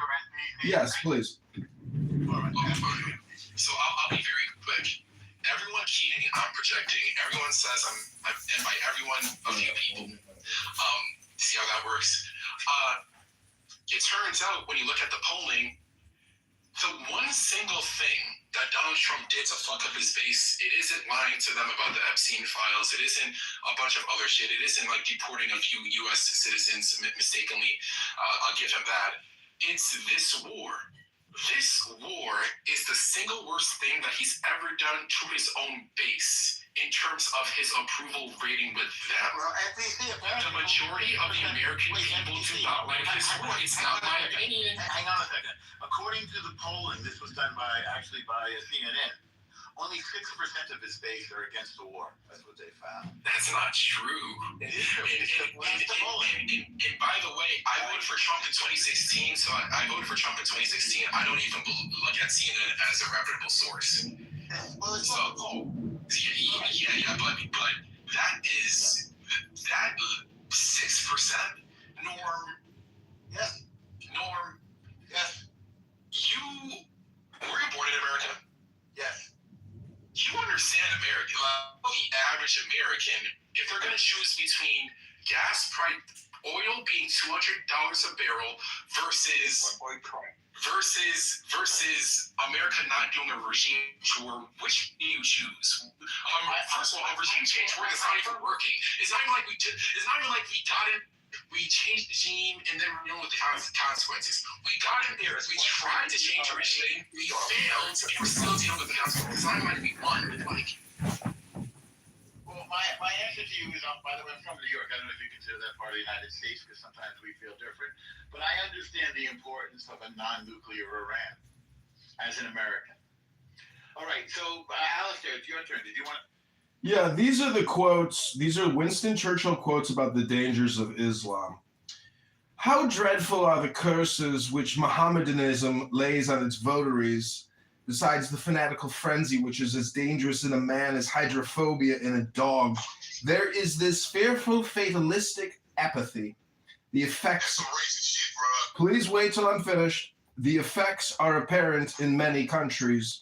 Improvident habits, slovenly systems of agriculture, sluggish methods of commerce, and insecurity of property exist wherever the followers of the prophet rule or live. A degraded sensualism deprives this life of its grace and refinement, the next of its dignity and sanctity. The fact that in Mohammedan law, every woman must belong to some man as his absolute property, either as a child, a wife, or a concubine, must delay the final extinction of slavery until the faith of Islam has ceased to be a great power among men. Individual Muslims may show splendid qualities, but the influence of the religion paralyzes the social development of those who follow it. No stronger retrograde force exists in the world. Far from being moribund, Mohammedanism is a militant and proselytizing faith. It has already spread through Central Africa, raising fearless warriors at every step. And were it not that Christianity is sheltered in the strong arms of science, the science against which it had vainly struggled, the civilization of modern Europe might fall, as fell the civilization of ancient Rome. Okay, now check this out. Okay, very interesting. Frankly, you're up. Okay, so you just read some, my opinion, some racist shit from Churchill. All right, now. Well, it was against the religion, not against the race, to be fair. Okay, so peep this. The KKK call themselves the Christian Knights of the Ku Klux Klan. So what you got to say about that? They're disgusting people. I think we agree. Muslims still beating other people. KKK is the history. No, KKK is a group of people claiming to be Christians. People claim to follow the Bible. Claim to follow the Bible and have been killing my people for centuries. Yeah, they're terrible. By the way, the Jews put them out of business with the lawsuit, Mars D. I don't know if you knew that. They had to lose bankruptcy because of that. Okay, so why? Yeah, Franklin. Franklin, I can answer you. We're Americans, Franklin. We're not British. We declared independence eternal and forever. And as Americans, we are all brothers. And I'm not reading that to try to spread hate. I'm trying to actually frame Islam in the way that Winston Churchill saw it in the 1920s, serving in the Boer War. It was his observations about their laws, because there are Napoleonic laws, there are Mohammedan laws, there are Thomas Jefferson laws. And I'm just saying that law is the joy of the law is strength. And that's why we voted for Donald Trump, because I think we have been lied to for 25 years personally. But I think Donald Trump as an executive and as a manager was the best option at the ballot box. Kamala Harris, Tim Walz would have been epic failures for global security, American security, and for our well-being economically. They are incompetent fools, and Donald Trump is a superior intelligence to those incompetent fools. I am complete. Alistair, can I ask you a question? Alistair, can I ask a question? I hear Zersky. Go ahead, Zersky. Hi. A female voice. Yeah. I just wanted to ask a question about the quote that you read, Alistair. Go ahead, ask. You said this was after Mr. Churchill's contact with what and when? Because I'm pretty sure this... I'll pin the link for you in the chat. There is this thing called Google. You can use your little fingers to type in Winston Churchill quotes about Muhammad law. I'm putting the link in the chat. Go ahead. No, that's cool. No, that's fine. Alistair, when and where did he say this? It's a fair question. If you know. I'm putting the link in the chat where I just read it. Please hold. All right. You're gonna check. Thank you. Okay, he'll put a link in the chat. Okay, Cersei? Okay, thanks. No, it's just, I mean, it's just interesting to listen. I try not to give my opinion so concretely on these kinds of things because I like to remark my privilege, right? Like I am comfortable in my $3,000 townhouse in a great city where I rarely have troubles that I have to think about, like especially bombs. Right, so I think it can be. We're coming to dinner, by the way, so please put your. Come on over. But it can be like I think sometimes startling to hear people speak so big about things that they have like very little control over. I know it's like an exercise of ideas, and I understand that. And sometimes it's necessary. Statement? You mean the Churchill quote? I mean, like the Churchill quote is, I don't know what that is. I'm going to wait for Alistair before I make any determinations on what I think that is. But like, you know, statements from like people like Dave who, you know, don't live where I live and maybe are under a different amount of pressure to think about these things versus, I can't remember what the woman's name was who went to a meeting. She seemed to be like very intense about the immediacy in which the United States should handle these things. And you know, I'm a pretty like well-studied like media analyst, so that means like while I don't maybe have like the best and most stable like political knowledge like you guys have, I know like I've heard you guys speak about economics and things like this, I do have like a really deep knowledge of how media is used to encourage and influence people at times like these. So I do find, you know, I'm just like you know, presiding over the complete rejection of your commitment to your family. They embrace sexual liberty completely. This idea of no responsibility or higher purpose and to increase your wealth and pleasure. Islamic revolutionary. And to see how that's down the road collectively as a society. Now we have no consciousness. Well, that was Dr. Adams. He said, well, you look at me. You're still on the set, complaining about being able to pay your bills, while I have more money than you. Say, I don't value success that way. Like, I didn't value in my 20s hustling and working really hard to make as much money as I could. No, I focused on I'm gonna have children. That's what I'm gonna do. However I can do it, how many I can produce.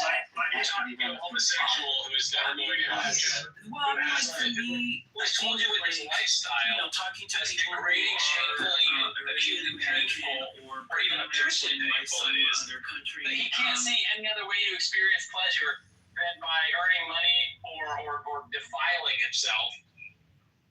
You know, he's unwilling. So, you're like, how can you get a good answer from that person? That person is showing you, I can't see a higher purpose or calling. I am literally just, you know, materialist. How can I experience physical sensations? They have no spiritual realm.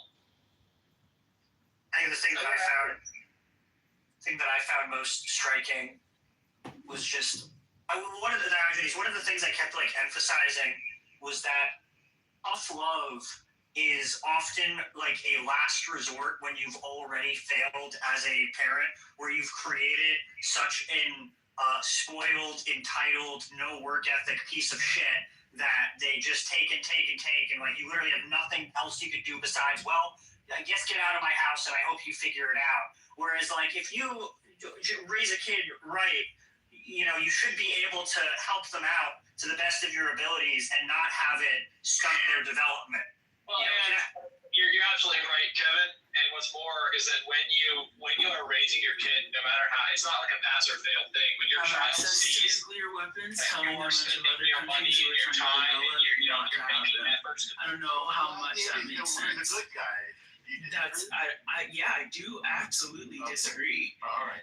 I don't think you ever used a nuclear weapon against a non-belligerent country. The way I mean, even in belligerence. has said.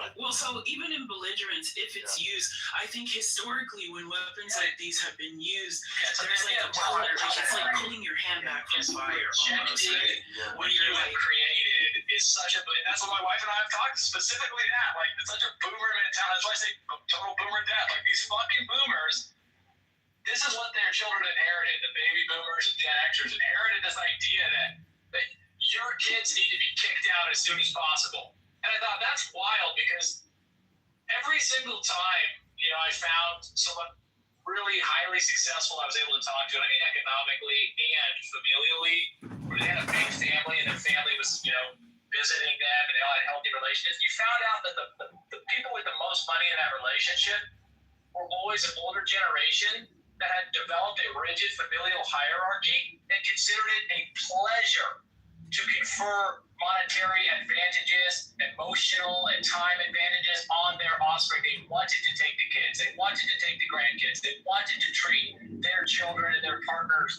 They wanted to help them buy a house. They wanted to help them go on vacation. They wanted them to have a better life.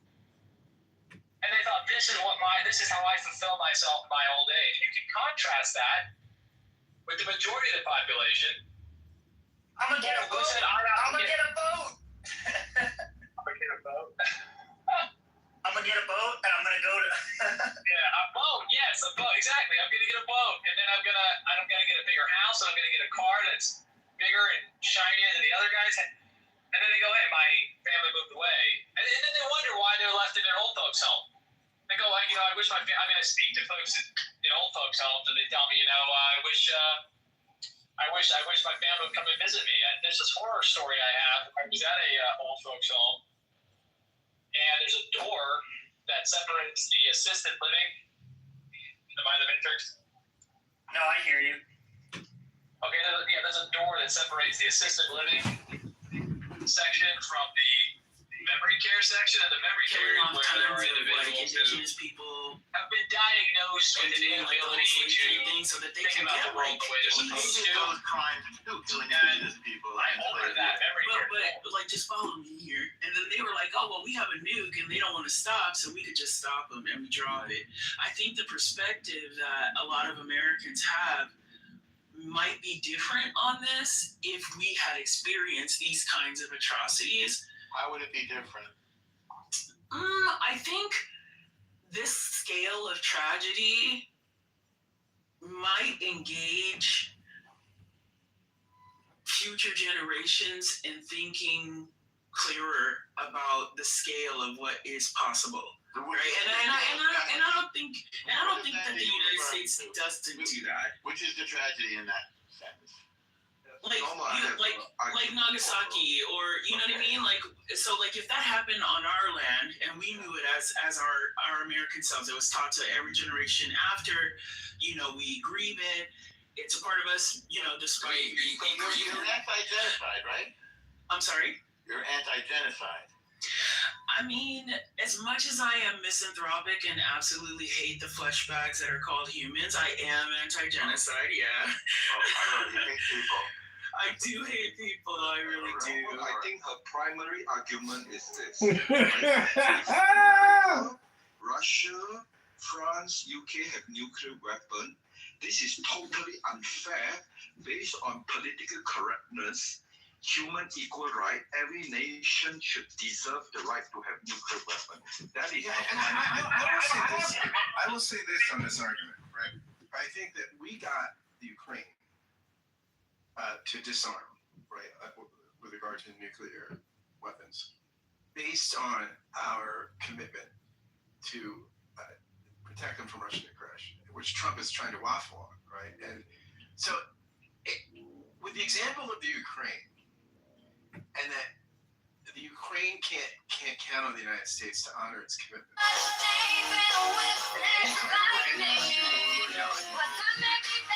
Because Ukraine would have been in a better position if they had nukes.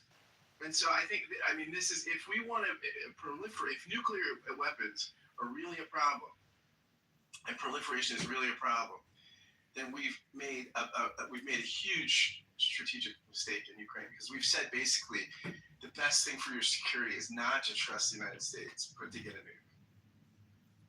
Well, your right right, Scott? We're like what 20? We're like 30 plus years too late, right? It's been a while since Ukraine's given up the nukes, and that was a strategic flop on their part. And other countries aren't going to make that same flop. Every single country is fully aware that if you're not too big to fail, the only way to protect you from the United States is nukes. In terms of America's ability to bully you. I'm a child of the empire, so when America bullies and it benefits the people, I don't mind. But I was saying in terms of like the geopolitical conversation, having nukes is really the only way that if Iran gets nukes, which they won't, but if they did, I would be afraid for my life. The entire point of nukes is that you don't have to use them. If they ever use them, they wouldn't exist, and it would be justified. I don't think that they use them, and I'm against. They said that they would. You live in an alternative, imaginary world like what Xeris is hoping for, right? So Melania, hidden hand Illuminati confirmed. Trump is married to a European Illuminati priestess. I'm not even saying anything that bad. Like I'm literally, what I'm saying is a little bit nuanced. People racist. No, but why when I speak left? I'm not used to being cut off in this room. Like, this isn't like a troll space, so why can't I just finish an idea? Information that is totally. To be fair, he has been cut off every single time he has spoken. Just to be fair, you don't have to complain about it. I mean, it's not a complaint room. People don't want to hear you complaining nonstop. If you have a point, just say it. I'm complaining now. But yeah, that's why I try to do every single time I do it, I get cut off.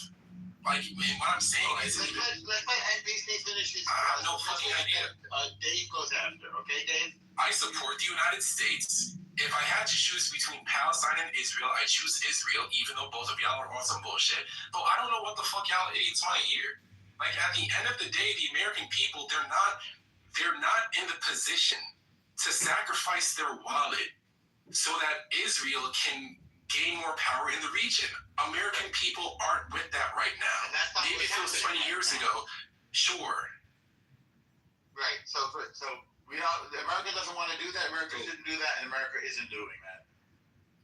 Frank, Dave, did you want to protect America? You want speak a little loudly and more slowly, and try to be very much like logical and you clear. Want to protect America's citizen, right? You have to first. Do not go and fantasize alternative world or whatever. This is the world we are living now, right? The argument is, what can we do in this world? And you have a Murrah regimes, when a kid know how to talk, that indoctrinate them. Follow me. Kill the America, death to America, death to Israel, right? So they systematically indoctrinate the people.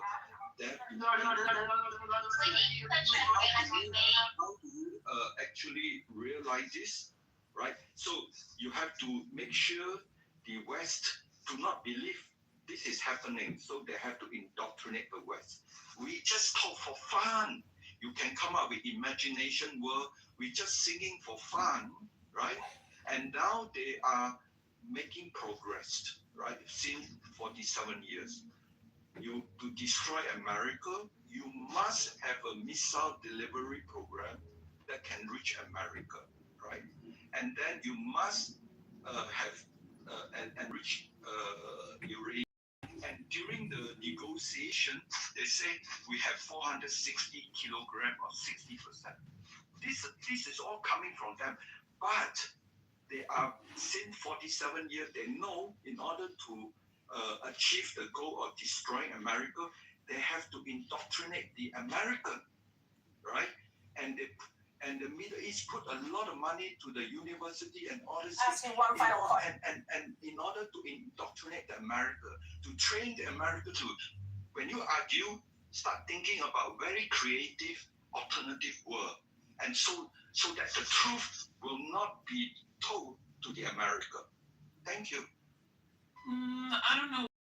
It seems like you're attacking the parallel universe that I was describing to Elle. We were having a conversation about how I see things.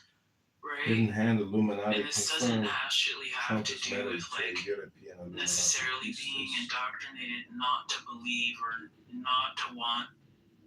Like, I don't know what this fantasy world you're talking about is. I come from a military family. Trust me, I know the spiel, all of the spiels, bro. I'm just saying. Actual facts, not imaginary. I understand that. Yeah. I'm just saying that. I guess my entire perspective is that there needs to be a time where cooler heads prevail, and the immediate thing isn't for old world empires to knee jerk to like blood, right? Like, you think it's knee-jerk? I mean, I absolutely think that this year, right now, in this time, is a knee jerk, right? You have no support from your own government. You have no support from your former allies. From which government? The American government? Right. Like, did Trump like clear what he wanted to do in Iran with the government? Trump is the government. Well, no. I mean, like, no. Then it wouldn't be as No. When I say the government, I mean all the branches of power. Like, well, the judiciary isn't a part of this. So he has the support of the Republican majority in Congress. So yes, he does. So this war is totally legal. Of course it's legal. I mean, well, technically, the war, the reason why they're trying to I'm sorry, I can't hear more than one person. They're trying to legalize it because they're trying to say that the war never ended. So ever since the hostage, in terms of legality, Trump can finesse the legality. But the legality for me is the least interesting part. The reason why they attacked right now is because they thought that the Iranian regime was the weakest it's ever been, because they felt like their citizens would help them overturn the government as soon as the U.S. went in. That's the reason why they didn't go in. They didn't. But Norm, like the whole entire pretense. My thing is that the pretense that you guys are using is a lie, and you don't. It's a lie. I didn't invade Iran. No. The pretense that you guys have been pushing in this room is a lie. Yeah, that's your projection. Unfortunately, that's just like your opinion. And a lot of people think that you are a liar. Everything you say is a lie. You're projecting. At DC, when Witkoff started the negotiations, the IRGC rep said we have enough nuclear material for 11 bombs. So you're saying that the regime is lying too? Everybody's lying? No, but they didn't invade. What I'm saying is that the reason why this happened in the way that it happened this year, the reason why we overthrew the regime is because of nuclear weapons. That's the reason. No, it's not. Sure it is. Yeah. Well, NPC, I want to introduce. It's one of them, but it's not like they were rediscovering their nuclear program and we're like, you know what, enough's enough. This is the reason why we're going to kill NPC or politics or it's spam or it's hypnosis.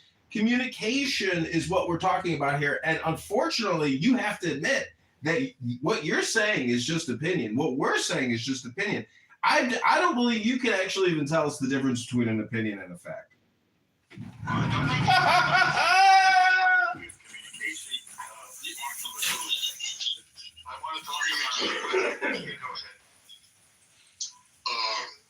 So I just want to bring up a point about the U.S. controlling or trying to control other countries with weapon development. So we know Russia already have nuclear capability. Big time. And there was no argument when Russia invaded Ukraine for no fucking reason.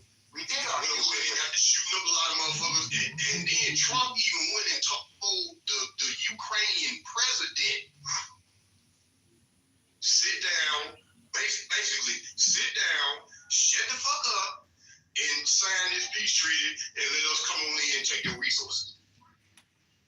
But because Iran ain't with that program, now all of a sudden it's a problem. See, the U.S. pick and choose who they want to bully. Wait, what's the bullying? Which one is the bullying? Yeah, what's the bullying? So saying? So they say that Iran has nuclear capability and they gonna turn it and use it on somebody. Iran says that too, by the way. Iran says that. Okay, that's fine. But they don't have it yet. Russia already have it and already invaded a country. And they ain't saying not one motherfucking word. So Russia and the US we told them not to do it. We couldn't stop them, so now we're supplying weapons to Ukraine. Oh, okay, so slap on the hand, stop it. Won't do anything to Russia, to be honest, because they have one. That's the entire point of the reason why we don't want Iran to have one. So was it Operation Midnight Storm, whatever the fuck it was called? When that operation was happening last year, I was happy. I was like, and I supported it because that's a good thing. Slowing down the Iranians getting nuclear weapons is a good thing. Not because I think that they're going to use them, but because if they acquire them, it shifts the power dynamics in the region, and it's not good for the American petrodollar. I'm a child of the empire. Anything that supports the American petrodollar supports me indirectly. Okay, but let's not sit here and lie. You a child of the empire? What the fuck does that mean, child of the empire? Yeah, I'm a stormtrooper. Let's not sit here and lie and act like you a stormtrooper, like a Nazi stormtrooper? Is that what you're saying? John and Billy. John. Never mind. John, you can go ahead and speak. It's not only the nuclear capabilities that they child in the empire. You can just see now their response to this war. They're just shooting missiles at everybody. So they're very much unhinged. And one of the things that we've always worried about, one of the reasons why the world, especially Europe and America to an extent, didn't want to pressure Iran into anything was because we were actually afraid that they would cut off the Strait of Hormuz. And this was, and from what I've read and see online, is that most of the U.S. and Israel were pretty shocked in a way that they did that. So the fact that they did that without even having a nuke as of right now is pretty scary. It sets a possible precedent for the future, right? And the fact that, and like, let's be real, we're in this partly because of October 7th. They are setting up proxies there and all over the world that want to attack not just Israel, but our interests as well, right? They are the reason why October 7th happened. The only reason, the way that they wiped their hands clean is because they didn't know a date. They gave them funding, they gave them knowledge about how to create missiles, they gave them all the spy knowledge that they have. They've been fronting up Hezbollah for 30, 40 years, and all of a sudden they're like, oh, October 7th? Oh, what a surprise. We didn't know it was going to happen. They knew exactly it was going to happen. They just didn't know a date. So they separated themselves from it. They're bad people. They need to be removed. I know the war right now, which is like probably the biggest psyop that they've created with their Lego AIs on YouTube, a bunch of 20-year-olds that play this, have made us think that this is a useless war. These people need to be removed from the earth. I think they just happen now. And if you just let it happen, it'll happen, and we'll have a little bit of a hurt in our pockets for a while, for a little bit, I think. But these people cannot be in power, and if you could just finish the job, which we can, and it won't be nothing. Not everything's like Iraq. Not everything's like Afghanistan. Not everything is like those wars. This is different. And these people are really horrible people. They kill their own people. They rape their own people. They've been doing it for years and years. They've threatened us, America and Israel and the West now for years and years. They need to be removed. And the biggest psyop in the world is the fact that we're even having this discussion. Like, oh, well, are we losing the war? I don't know. Like, did Netanyahu push Trump into it? It's insane. So that's all I'm saying. And I'll give the mic to someone else. So Franklin, did you want to interject something? Franklin, I saw you come on before. All right, Dave. Can't hear you, Dave. Much louder. Okay. The topic is Trump must not resign until. Sorry. What I'm trying to say is, what John trying to say is, according to the topic here, John wants Trump to finish the job, so resignation is out of question. John, is that your thesis? Yeah, this is like enough already. Like everyone's saying this takes away. Also, but by the way, the fact that the focus on them. Hey, look how bad the U.S. is. Look how bad Israel is still. Oh my God! Look how. We're the victim. We're the victim. That's what they're saying. We're the victim. Look at all this destruction. They're not even showing the destruction. They're just telling you about it, right? So like it's all a psyop, and we're all falling for it, and we're all unfortunately voting in people or starting to that are becoming more isolationist.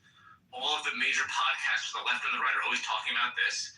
They're taking away from every problem that we have domestically, right? Affordability, real estate, gun laws, abortion, rights being taken away there. It's all being sucked out because of what's going on over there. So if we were able to finish it and finally put this to rest, we were able to focus on what's here instead of having these conversations that are going circular. So what do you call finishing? What you call fishing? Getting enough time for at least them to be so weak that hopefully the Iranian people there can do something about what they have, or for them to be either regime change or that they can be so weak that they can't do shit anything else. They can't arm their proxies. They can't shoot ballistic weapons to Europe, which they can now, and they don't. And they answer to us and the rest of the world. They don't answer to anybody else. So wait, are you saying like? I'm so sorry. Like. Is this funny to you? Is this comedy? I think it's hilarious too. I think it's funny you're laughing. Did you get that? Did you get that information from me yet, Alistair, or was it in the chat? I'm sorry, I missed it. Another creative alternative work. Yeah, trying to belittle me won't work, but I just don't know. Yeah, I put the link in the chat. The part that you said, John, about like focusing on like things that are plaguing America, right? Like finishing this so that we can focus on us, right? Basically. I think that's what a lot of people are saying, right? Why are we, quote unquote, all of the terms now, giving money to Israel? Why are we going to war? Blah blah blah, right? Because it's taking away from issues here. Correct. That's the overarching theme, at least in the podcast world, and where people look at a lot of their information, right? So that's what if we could just finish what's going on over there, the world could be a little more tame and a little more together, and and have less of all these unnecessary but deadly distractions. We'd be able to focus on a little more here, not just kicking the can down the road and becoming more isolationist and having Russia and China get into the mix and have Europe fall apart, and have all these other countries fall apart. Let's focus on getting this cancer removed so we can then focus on what we need here. We are a rich country, and people can see that. And if we just get rid of this distraction, this horrible distraction over there, that's obviously that they're taking advantage of the world, then we can start focusing on what's here, not just turning a blind eye and having a mass destruction going on over there. Okay, but isn't the series... I think... I hated it back when October 7th happened and Israel responded. People acted like they didn't know why Israel was responding that way.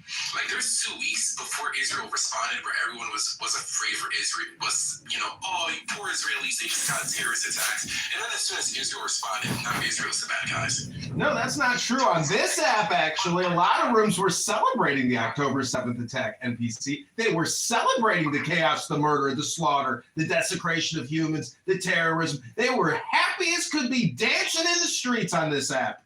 No, nigga, I wasn't done. Bro, every time I stop, let me just finish, bro. I wasn't done. Let me just finish. I go into the room one at a time, NPC, and then Franklin, please. Yeah. No, I'm preferring not no N-words. NPC, you're right. We had 2 weeks of sympathy. Yes. So I'm saying that because I remember. I'm an equal opportunist. I remember on both sides. I think it's very incomplete to say they just went crazy. Everyone's afraid. If Iran sends missiles to another country, the only thing that they're hitting are U.S. bases. There's a few instances of a straight missile hitting a random building, but mostly they're attacking U.S. assets in foreign countries. That's number one. And then the biggest thing is, isn't there a reason why they're sending so many missiles? What? did we do to make them take off the condom and start sending in more missiles? Like, what did we do?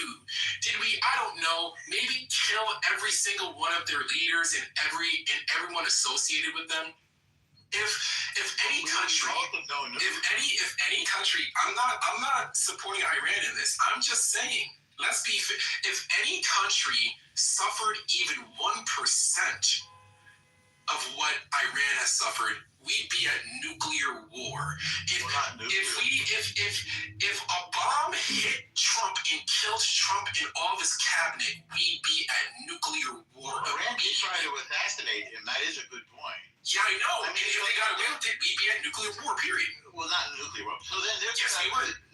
No, we're not going to use it. We've nuked people from us. No, we haven't. We only nuked people one time, and that was for a genocide. Yeah, for less. In the Japanese genocide. Not less. We nuked Japan for genocide. No, we nuked Japan because we didn't feel like sending our troops in. That's the reason why we nuked Japan. Because they were committing genocide across the Asia. They wouldn't care. The government wouldn't care. The military wouldn't care. Let me make this point right quick, y'all. America wouldn't care. So, do y'all remember a few years back when Israel and Palestine was fighting over the Gaza Strip? Yeah. Like, you mean Hamas? Yes. Well, let me finish the question. Israel and Palestine was fighting over the Gaza Strip. Palestine is over in Judea and Samaria, and Gaza is Hamas. Whatever, but it was the Gaza Strip, so you know what I'm talking about. Well, you're talking about Hamas, the terror group. Okay, so they showed footage on TV of children chucking rocks at tanks. Okay, they shouldn't do that. The Israel soldiers gun them children down. Right. Well, if you throw a rock at an armed man, what do you think is going to happen? What would you child? Yeah. Well, what? So, if you throw a child. Wait, if you throw a rock at an armed man, what do you expect him to do? No, they didn't throw a rock at an armed man. Yeah, they threw the soldiers. They showed it right there in the first chapter. I was killing a child because they jumped on the I asked you a question. If you throw a rock at a soldier, what do you think is going to happen? I just gave you the verse. Verse 12. the children in Gaza. You think the whole of John 1, chapter 1 was hyperbole. That's what it is.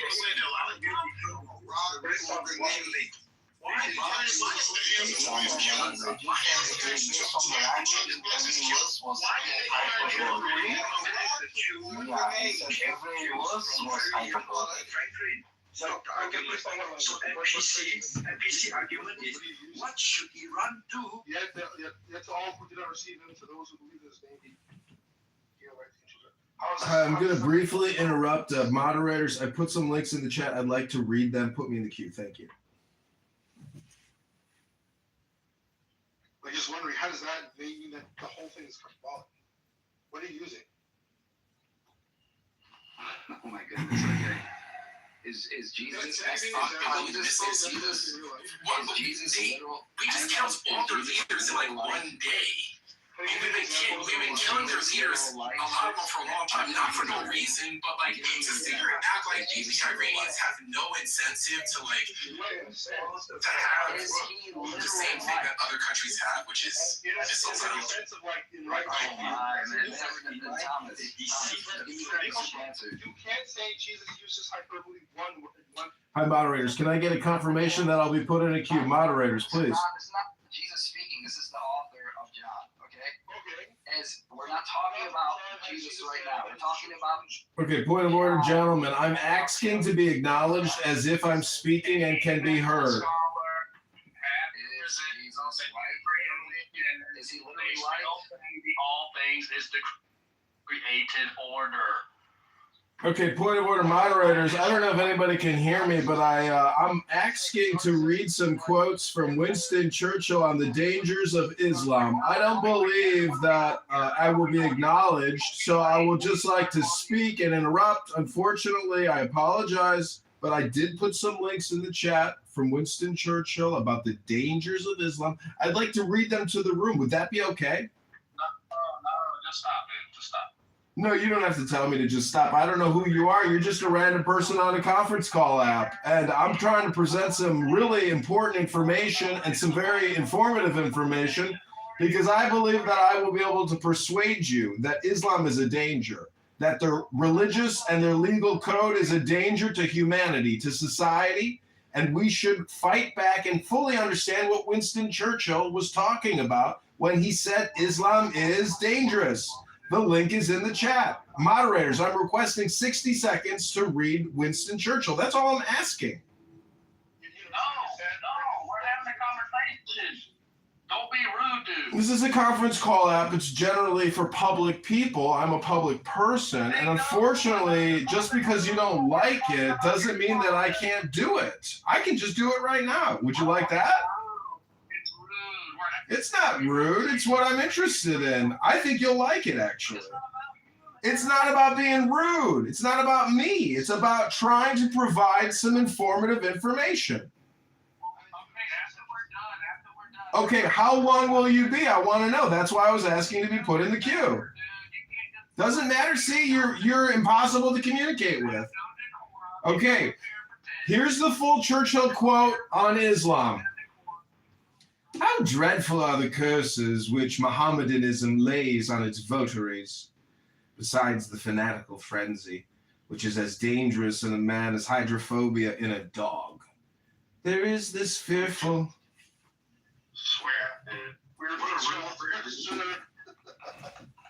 Sorry, just real quick. Oh, shit, he's gone. Wow, they're just still here. Okay. Like, you guys have your own scholarship, you mention scholars, like, dude, come on now. Well, I was saying, like, if you look at John 6, for example, how Jesus talks about this question and blood, right? One could look at that and say, well, it's literal, Eucharist, it's not. Let's be honest. Like, oh, okay, I know what about the U.S. government? First of all, we have to agree about some terms. Who is terrorist? What do you mean? You're going to say something where I think it's agree. But we're letting agree with Daniel's like a seal, and Artis isn't really paying attention, and Draco was just over talking him, and I just wanted to hear it. And I know that you guys are talking about pussy, but I still just want to hear what he was going to say. Sure. Okay, these are the Winston...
They say I could destroy your civilization. I have the power. I know you have the power. You can. But someone comes and says, Asia, you are Iranian. I don't care about you. You are against the Iranian government. I don't care. I could destroy your civilization in a night. Marcia, there are many Iranian freedom-loving Iranian all over the world, all are thanking Trump right now, right? So when Trump made that statement, they don't care because they know when Trump says civilization, is the 1,400 years of civilization behind the Murad regime. That is not the Persian civilization. So there are two kinds of civilization. The Persian civilization and First of all, who want to support Murad regime. When Trump says civilization, it means the entire 90 million. No. When Trump says civilization, it's the 10 million Iranian who are paid by the Murad regime. So you are a dictionary for Donald Trump. You are trying to fix the stupid things that Donald Trump said. Are you a dictionary? Are you a dictionary of Donald Trump? Let's go one at a time. Dave, Shut up. Dave, You cannot. Let's go one at a time. First Mazhir, then Dave, okay? Mazhir, take as much time as you need, then Dave can go. Go ahead. I'm sorry. When somebody who's in power says something, actually mix everything badly, screws everything, and then some people who love that person, maybe stupid Donald Trump, some people come and try to fix the problem. No, Trump said that, but he was meaning this. Okay? I'm a human being. I know. I'm talking to you. When you say something, I know what you mean. Okay? I don't need someone else to come back and say, Mazhar, you have been talking to maybe, I don't know, Scott. I don't know. Yeah.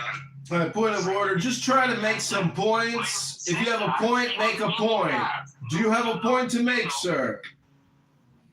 You know, when you say something, you are responsible for what you have said. His point is that he I don't need someone else to explain to me, no, he was not meaning that.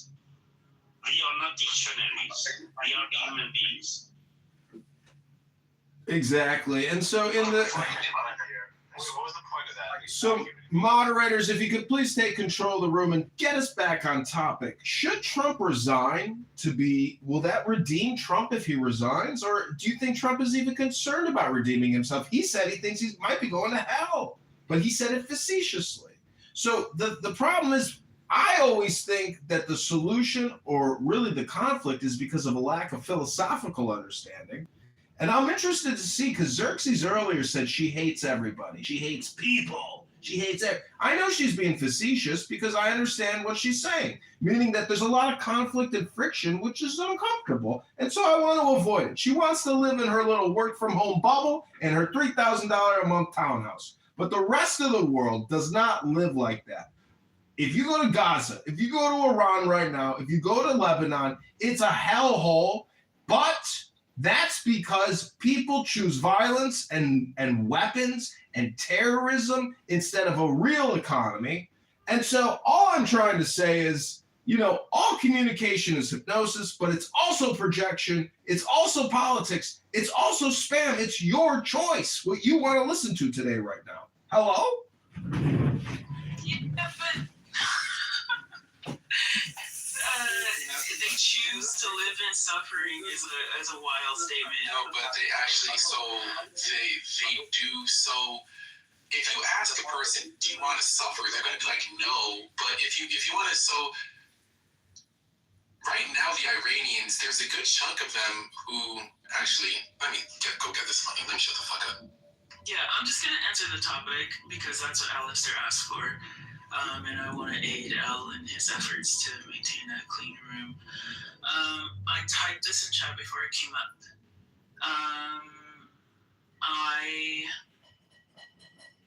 I don't know. I think that it's too far gone for Trump to resign. I think it would be weakness in his legacy, which I know he's very concerned about, for him to be removed or to peacefully leave for whatever reason other than death. I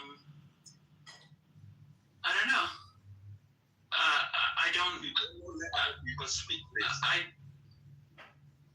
Bro, do you have a problem?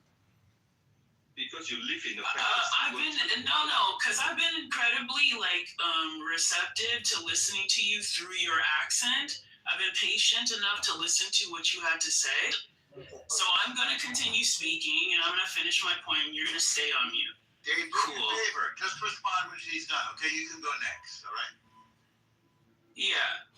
So basically, it's a short point anyway. Like, I just don't think that Trump is interested in redemption. I don't think he ever was ever in his life, to be honest, maybe from his dad, but like certainly not from us lay people. And I don't think that it would be lucrative to his legacy or the intentions for, his future generations. I think it would be weak, which he's concerned about looking like in front of anyone. And I think it would further destabilize the position that America currently has. Okay, see you later. So basically, when we discuss, we can either discuss based on truth, based on statistically significant truth, there are many truths, or you attack based on one point, and then you disallow other people to go beyond one point. So that's your only chance to win the debate. So when you say that I don't care about anything you say except when you say civilization destruction, that is the only point I care. I don't care about other things you do, and in my opinion, that is the most important thing. Yes, agree that is very important, but your opinion does not represent a lot of freedom-loving Iranian in multiple cities in the world, all thanking Trump, come and save us. Okay, they all ignore Trump saying civilization erasure because they know that means the erasure of the Murad regime based on 1,400 years of civilization that is foreign to the Persian civilization. That foreign civilization must die so that the ancient original Persian civilization will emerge like a phoenix, and that is the whole point. So if you only focus on one thing he say by mistake that you understand and stand on your argument, this is not the room for you to continue. This is a room where people who are intelligent, who do not start with the argument that the media, I would like to talk about alternatives. You don't have to be that pejorative about somebody's. It's not kind. Also, the question should be answered with a presupposition that you are giving your opinion, in which case there is no debate on my opinion. It's objective. So you cannot argue subjectively how I fucking feel, bro. So pipe down.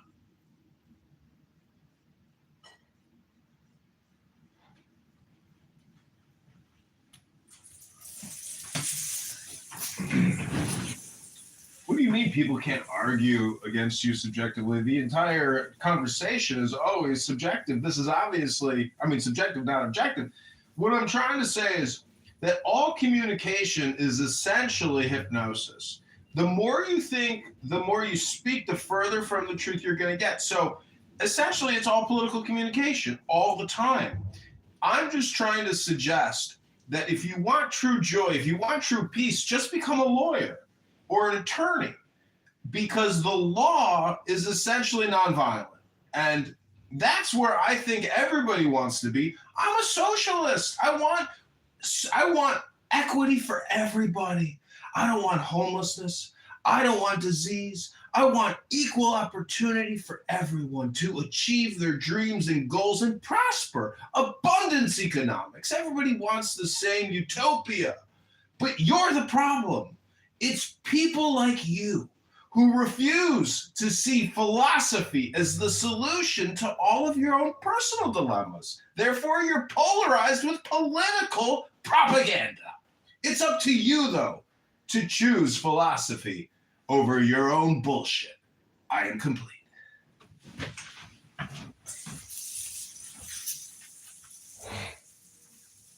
Facing here is 1933, right? We saw a Nazi regime coming up. Everybody say silence. Peace, peace, peace.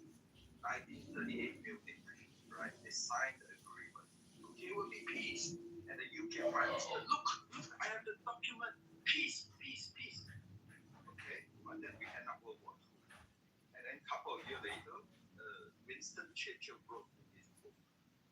When you have a time, opportunity to stop the war, and you say nothing without bloodshed. And then when you have a time to stop the war with some bloodshed, and you say nothing, right? Until when you have absolutely no other option but completely subjugation with little hope of surviving, and then you fight. What Trump is doing right now is different from the last 7 presidents. The last 7 presidents all briefed by the CIA. This is the fact. Iran regime is so crazy. It has the end-time ideology. It would block Hormuz, the Strait of Hormuz, and bring the whole world into chaos. What would you like to do? Every single one of the last 7 of our daily oil, gasoline price, blah blah blah, and everything. All single one of us has 0 ball, has tiny little ball, and do nothing. And they never learn from what Winston Churchill wrote in say how to prevent World War II. Until 2026, they come up one with the biggest ball against all the no courage president of the past, the last 7, and doing the right thing, irregardless what consequences, because that is the right thing to do. The right thing to correct the mistakes the French left made in 1979 to escort Ayatollah to the Thailand. And President Trump is correcting the history, and everyone here is living in a political correctness, ideological, left-driven world, not to see the truth and ignore the history. That is the problem. Trump's approval rating with the Republican Party currently stands at 83.8%, according to Real Clear polling average. Fox News has it at 84. Quinnipiac has it at 89. Big Data Poll has it at 82. Economist YouGov has it at 82. CBS News has it at 88. This is again amongst Republicans. I don't understand the question. Should Trump resign? Why would he resign? He's popular amongst his party, the people that elected him.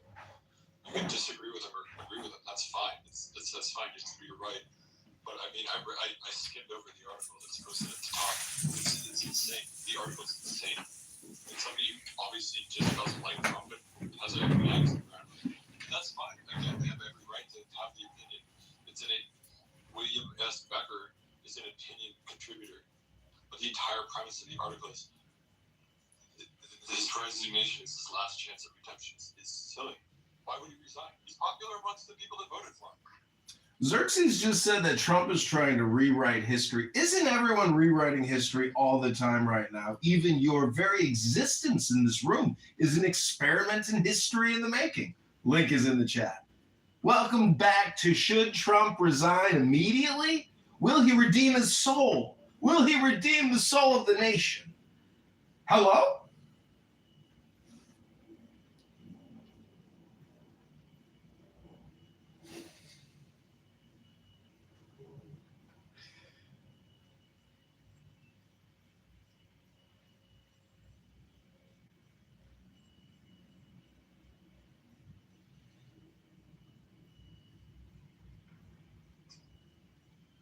See, what I think a lot of people are trying to say here on this app, if they believe in the apocalypse or the New World Order or some kind of far-out religious interpretation, because there's a lot of people in cults, let's be honest. I mean, I've seen crazy cult videos, and these are people who, in my opinion, are isolated. They don't have access to information. We're all very lucky to have a social conference call where people from all around the world can come and complain.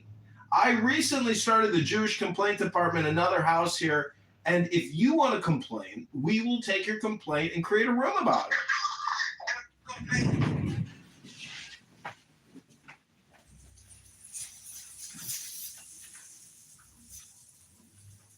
What is redemption anyway? What the fuck are you talking about? He's tweaking. Dude, he's tweaking really.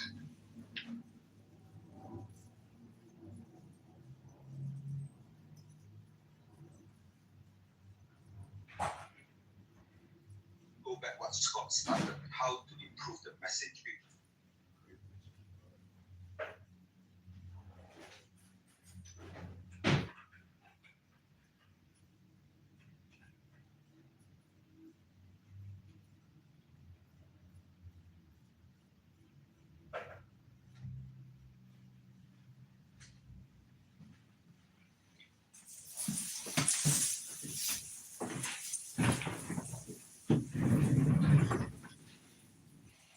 So if anybody knows Trump's personality, and you've even seen the biographic film about him and the 3 rules of his world-famous lawyer, Ray Cohen, you will understand if he implements the 3 rules of Ray Cohen, Trump can't be stopped. He's a bullseye. Nothing stops a bullseye. And so if you hate Trump in your heart, it's my opinion that the orange president and his blonde wig and his blue suit and red tie could be your moment of enlightenment, of liberation. I know many Trump haters that live with pain in their back. They live with pain in their hamstrings. They got bad hips. They got shoulder pain, elbow pain, arthritis all around the body. But if you were to use Donald Trump as your path of liberation in the same way that you could use the Buddha or Moses or Muhammad or Krishna, Donald Trump could be your moment of universal enlightenment. You think I am joking, but I am being absolutely serious. And if you think I'm being a comedian, you should understand the rules of communication, the principles of communication, that all communication is hypnosis, and all communication is magic. All communication is politics. All communication is hypnosis. All communication is projection. And all communication is spam. And it is your choice to listen to me screaming into my phone on a conference call app. It is entirely your choice right now to listen to me talking to you. You could hit the leave button right now, but you choose to listen to me. I am complete. I have landed my plane. Now do it all again in German. Yes, please. Sprechen Sie Deutsch?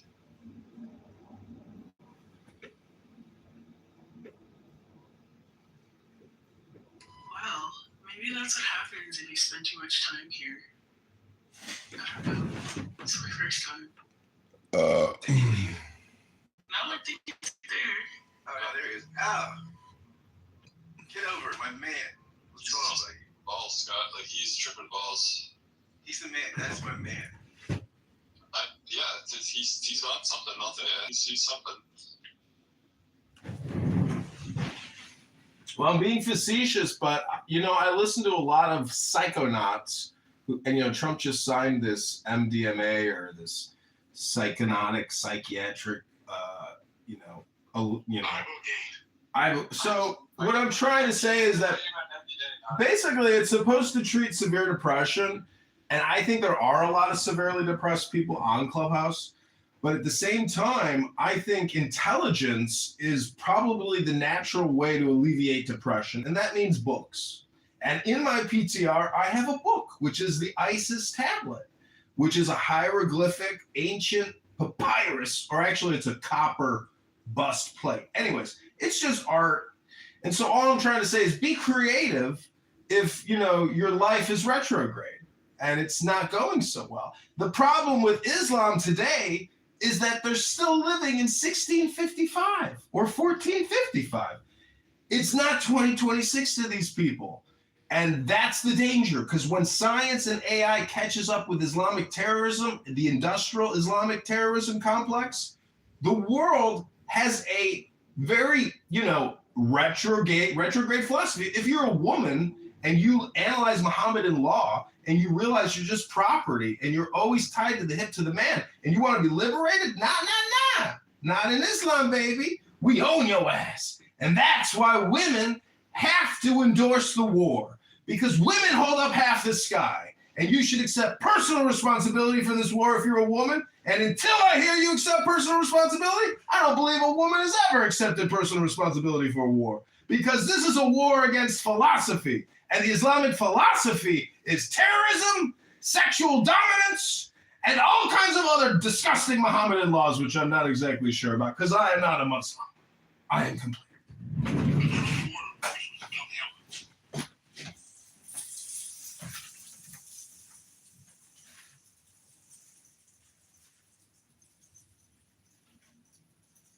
So you just mean the women of the GOP then, right?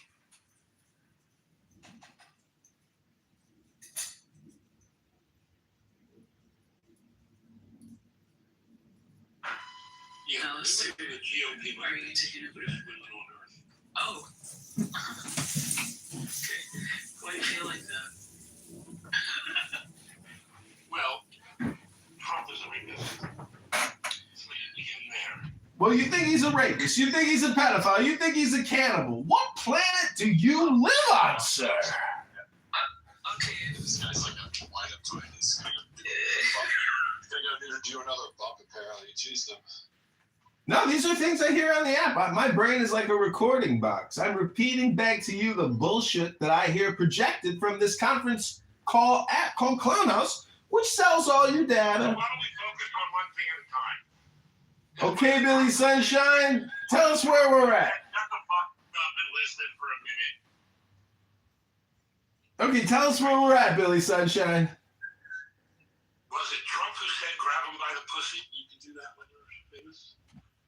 Was it Trump who was found guilty of sexually aggressing on a woman? Was it Trump who had to pay off dozens of women? True or fact? False or true? What do you think? True or fact? Yeah, really sorry. Well, I went through the Epstein files, and you know who I saw in the Epstein files? I saw Bill Clinton in every single fucking file having a good old time with Jeffrey Epstein. The best fucking time. I didn't see Donald Trump having the best time with Jeff, but I did hear where Trump called the Miami PD and said, you got to take care of this fucking guy. He's a problem. Wait, you did see Trump having a good time with Jeffrey Epstein? No, I did. I'm being And like the multiple photos? I'm being facetious. Okay. Only for can't tell the truth because they have to. No, I think he's That's Trump the rapist. No, he's not what they call I it. can't even tell. Trump the rapist is what everyone follows Trump has. If you don't understand that Trump is the worst thing that ever happened to this country, you're not paying attention. It's Trump who's trying to stop science in the CDC at places like Harvard. It's Trump who allowed Musk and his boys to get in there and destroy USAID, and now 600,000 people have fucking died. It's Trump who doesn't let the Congress do their job.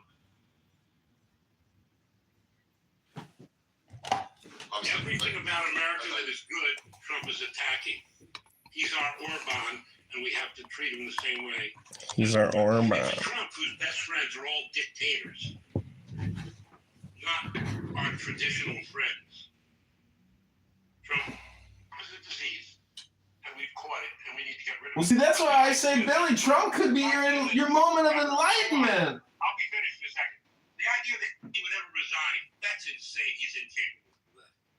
Of course he's not going to resign. He would never pull a Nixon. Nixon says he even regretted it. You would regret that decision because then you got Hillary Clinton giggling and laughing that she ruined your life. And if you want to go down that path as a man, you are a stupid man. And so, Billy Sunshine, all I'm saying is that all communication is projection. How much of yourself do you see in Donald Trump, Billy? Too much, I'm afraid. I eat the same way he does. But you're I can't get over what you said though. You said Trump is the worst thing to happen to America. Yeah. Like worse. And I used to work for a guy on my radio station who thought Trump was the best president we ever had. Man. Worse than slavery. No. You just said that Trump is the worst thing to happen to America. Well, you know, worse than the Great Depression. It's 80% true. Everything I say, I like to make strong generalizations. So let me remind you that the 80-20 rule is always in effect when I'm speaking. Okay, fair enough. Yeah. So he's not the worst thing. No. Is he a threat to democracy? You answer that for me, then. Billy, why don't you just tell us if you were the president? Well, you need to start paying attention, my friend. Billy, what? You know, I got a great question for you, Billy. You believe that he's a threat to democracy? Absolutely. Billy, let's just clear this up once and for all, Ben. Billy, if you were the president. Stop with the bumps and like fucking breathe for like. Oh, go to the mirror and tell yourself that, Ben. Billy, what I'm saying is, if you were the president of the United States of America, Billy, what are your top 3 priorities, Dr. Billy? Thank you. So, Billy, is he really a threat to democracy, or is he only 80% of a threat to democracy? He's really a threat. He's 100% a threat to democracy. So, Billy, if you were the president of the United States of America, what would your top 3 priorities be, Dr. Billy? Branches of government, and he's not interested in listening to the other 2. That's pretty clear, isn't it? So, do you think that during the next, either the midterms or the following presidential elections, you think that there's a chance that we don't have an election as a direct result of Donald Trump? That's you're saying that. Yes, I believe that Donald Trump is going to find a way to postpone the election. He's going to say, he's going to have his bully boys come out and kick. I've got some new Trump derangement syndrome pills. Shut the fuck up. It's in the pharmacy section next to the Constitution, and my attorney and lawyer, you should try to take a TDS pill sometime and reread the law, because your projection is insane. It's very low IQ.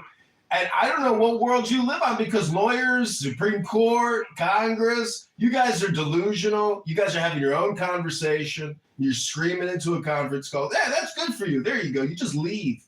Go meditate. That's what you need. There you go, gentlemen. Now you've come to the realization and the enlightenment that I hoped you would find, which is the leave button. Because just like that movie Network, when he says, open up your windows and scream out, I'm mad as hell and I'm not going to take it anymore. Network. You should go see it sometime, ladies and gentlemen. And you'll realize that what Scott and El Normo here are doing is they're actually putting on a network TV show on CBS right now with Barry Weiss. And I'm happy to be a part of the production as a co-producer. Success requires excellent content, and good content should bring you the contentment that you're looking for. If you come on here every single day, 8 hours, 10 hours, 20 hours a day, or you record rooms 24 hours, 7 days a week, like me, or Dr. Francine, who's got opinions on everything as well. The point is, the brain can present an incredible variety of opinions on every single topic that there is on this app, which is so exciting. Thank God for you, because you are special. You are beautiful. And right now, at this very moment, you are being hypnotized by Alistair. And if you don't like poetry, well, guess what? I bet you're an anti-Semite. If you don't read poetry at least once a week, I guarantee you're an anti-Semite. It's 100% fact. It's like being on Hinge or Bumble. If there's 2 chicks and there's a fat girl and an ugly girl, it's 100% always the ugly girl. It's never the hot chick. These are the rules and laws of nature, and there are psychological components of anti-Semitism that require these people to hate poetry. They hate life. Life itself they hate. I am complete. I rest my case.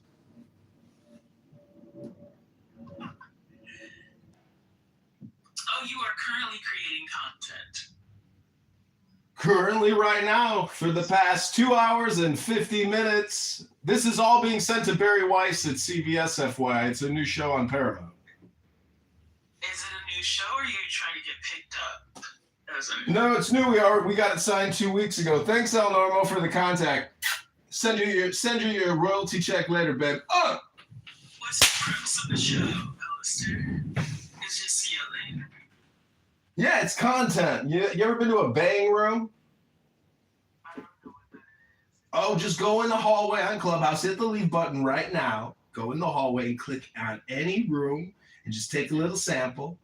That's called a bang room, babe. All of the rooms are called bang rooms?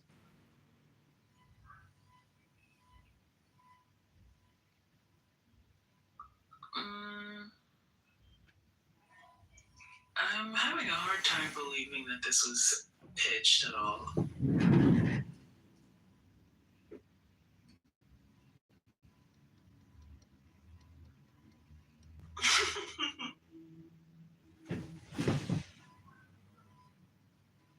I don't know. Like, who would watch it?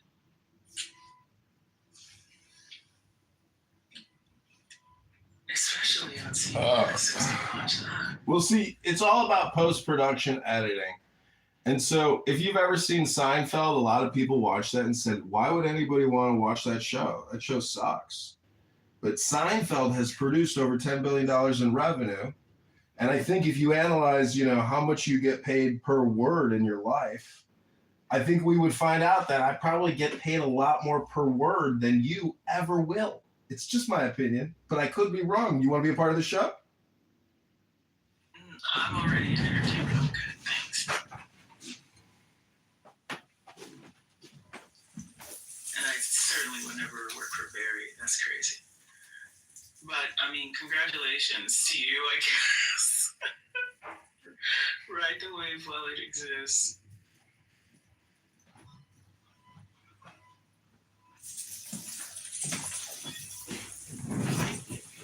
Okay, so Xerxes, let me ask you a question. What's your worldview and how do you describe economic philosophy? Again, the question is, what's your worldview and how do you describe economic philosophy? Thank you. What's my worldview?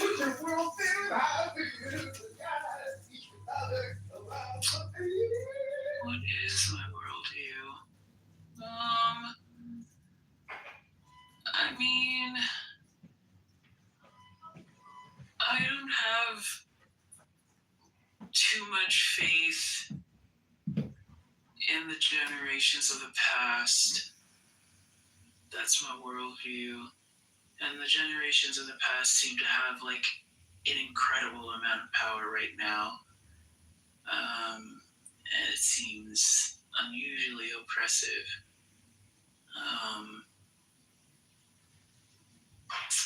Like I said already, I'm misanthropic, so there's a disdain for humanity that I have, but it's just because, oh man, I've had so many examples of better humans than the ones that just collectively exist for the most part. It's kind of trash. And what was your second question? Economic what?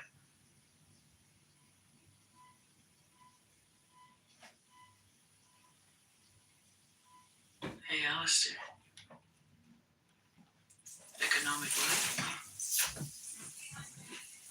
All right, the next question is, what was the last book you read? Oh, Frankenstein. Yeah.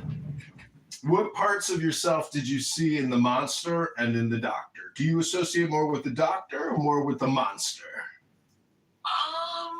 Well, I think I associate with both. I think my tenacity and drive is, the parts of Victor that I identify most with. Like, being thirst-driven with goals to like a crippling degree at times is something that's like pretty prevalent in my life. But I guess like because of my stature, I identify with the monster.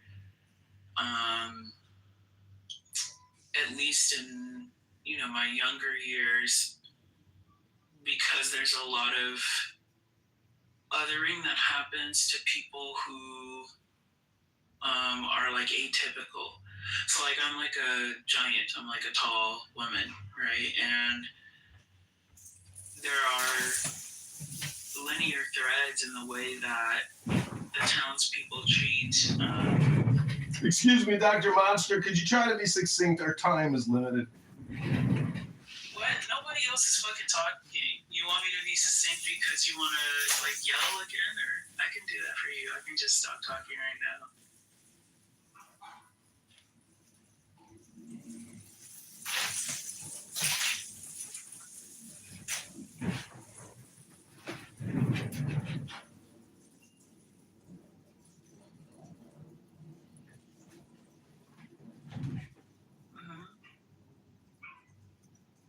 So, ladies and gentlemen, I just want to prove a point that there is a 100% correlation between anti-Semites like Xerxes, Franklin, NPC, and many other anti-Semites on this app. They do not like poetry. They do not read poetry. If you ask them the last book they read, it wasn't a poetry book. There is a 100% correlation between anti-Semites and people that don't read poetry. So if you haven't picked up a poetry book recently, I encourage you right now to pick up a poetry book and live a little. Life is full of joy. Xerxes, I wanted to ask you a question. What do you think the word dialectic therapy means? Again, the key word here is dialectic therapy. What do you think the word dialectic therapy means, Dr. Xerxes? What is happening? Are you good, dude? Hello? You just called me an anti-Semite and assumed that I didn't read poetry. What is happening?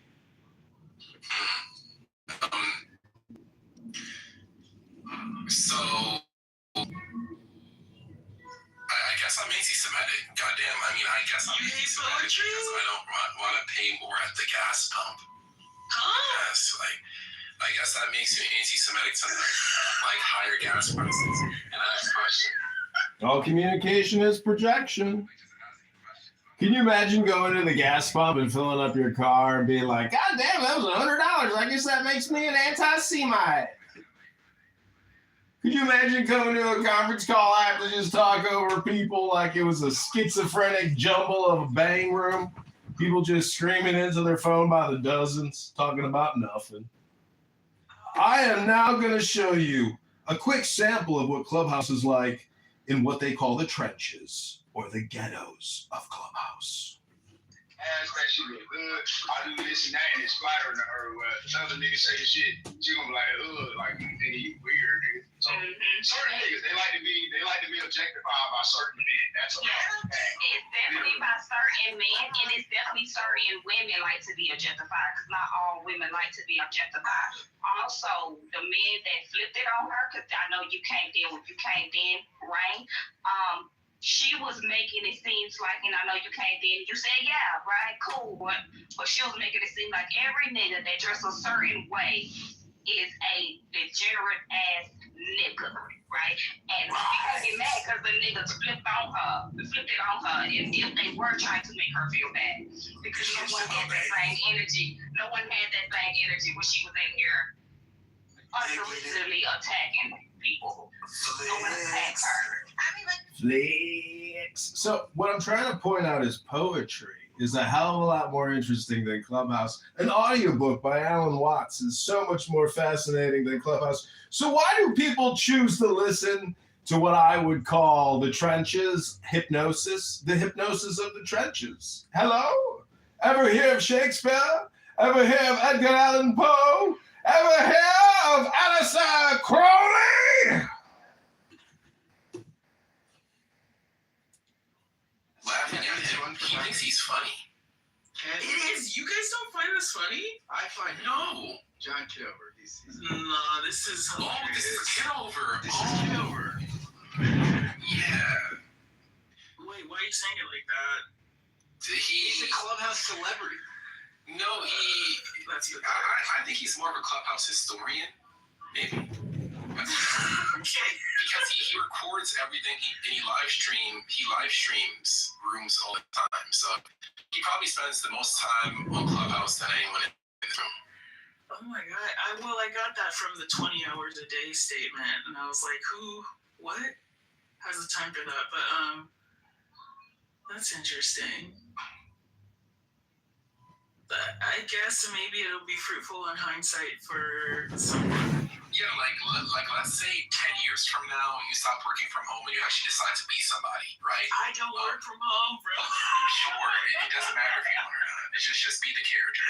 Okay, I'm working from home. So 15 years from now, you're a black woman. I'm assuming you're a black woman. That's your character. I am, yeah. You're Kamala. Your hair's Kamala, and you're running for Senate. And John has a recording from you from today being an anti-Semite. So I think that's why, yeah. So he's the person who's recording you in the room when you think no one's recording you. Yes, correct. The anonymous feature,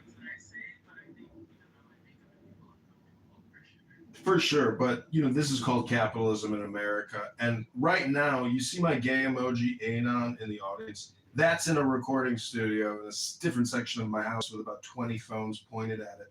So this entire 3 hours has been recorded, live streamed, and it's entertainment.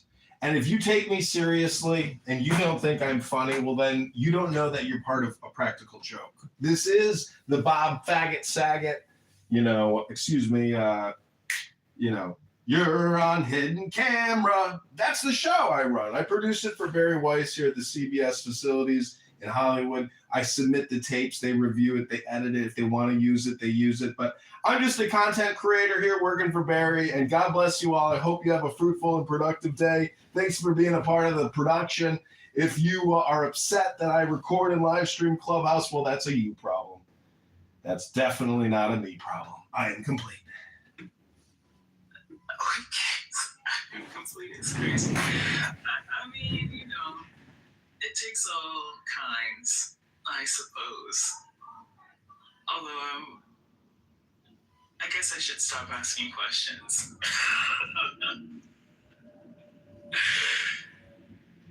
I don't understand. It's not actually content creation. It's content regurgitation, right?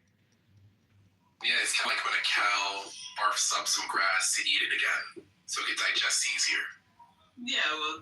Creating things would be, something generated from the self, and not just like a different form of a reality.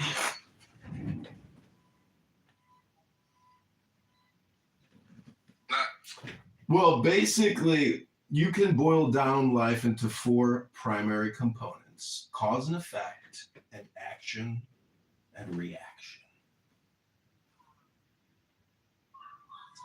Okay.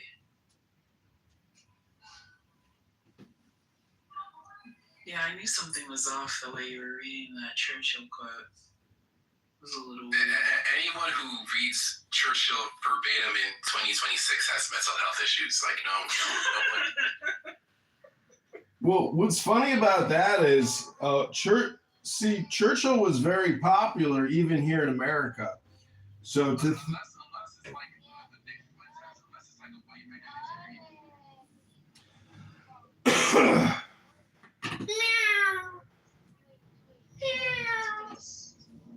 What is wrong with you? Alista, please. What? Yeah, let's talk. Take it out of me, Habibti. Let's talk. Nam Habibti. Speak. I don't understand you. Please speak normal. Yes, Habibti. Normal is not gonna happen here, bro. I'm sorry about that. Why? What is your? I understand you. I understand you not. La Habibti. We understand. La Habibti. Hey, what is wrong with this guy? This guy is. What is your problem? Are you a child? I think this is Giant. This is Alistair. What is wrong with you? It's clear that Alistair is a child. We're not talking about This is Giant. What's interesting is our Lord and Savior said, if you want to be saved, you have to be born again as a child. What does that mean? There you go. Then you're free, man. Be free. Yes. I want to also be free. Why only him free? I want to. What? I can't. Yes. I'm not granting anyone freedom. It was just a term. You say you be free and I am not free. What's wrong? Okay, be free, bro. I don't know. What? Okay, sister. What is wrong with you? How are you? Are you good? I don't know. So the thing about Clubhouse is it is also an ELS platform. English is a second language. If you're looking to improve your English language pronunciation skills, go to pronunciationworkshop.com right now. Are you looking to learn how to speak Native American English? Well, this is your big opportunity. This is a quote from the Native American Wisdom Book. It goes a little something like this. My heart is filled with joy. Repeat after me. When I see you here on Clubhouse, as the brooks fill with water, when the snows melt in the spring, and I feel glad, as the ponies are when the fresh grass starts in the beginning of the year.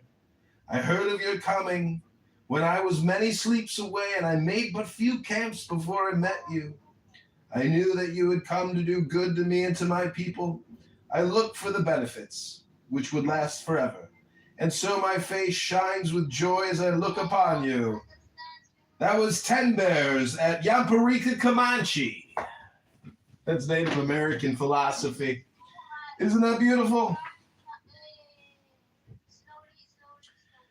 Moderators, welcome back to Should Trump Resign to Be Redeemed? We haven't heard Scott do a Trump impersonation yet in this exciting room. Scott, take it away!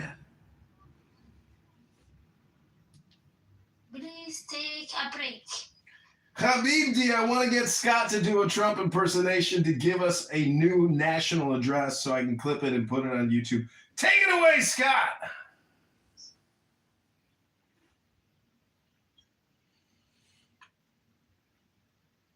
Take it away, Scott.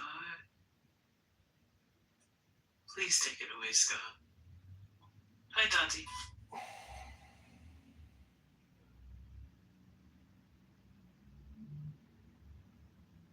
Got it. Oh, hey Xerxes, I didn't know I was on stage or off mute. What's going on? Just listening. Interesting room. I know, right? Mm-hmm. Strange. Very interesting characters in here.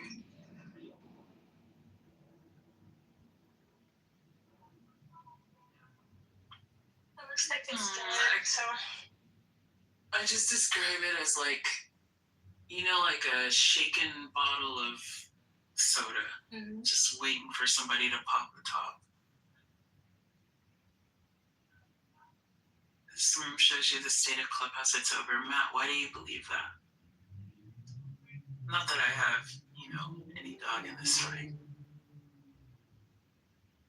I will say one thing about the demise of Clubhouse. So I'm mod in 2 rooms pretty regular. I don't do pop-up rooms very often, but I mod in like 2 rooms. One's called the Critical Thinking Forum, which is mostly about politics and news. At 5 o'clock every day, EST. And we've gotten as many as like 1,200, 1,300 people in that room. And like, you know, we're running for usually less than 2 hours. Our numbers are way down. And then I you know, to a few hundred at the best. And then I mod this with this guy Steve Appel on the weekends. These 2 rooms, Ask Uncle Steve and Ask the Atheist. And again, those rooms we've had as much as 1,000, 1,100 people come through in 3 hours, and we get nowhere near those numbers now. So I think we're in like a multi-stage decline.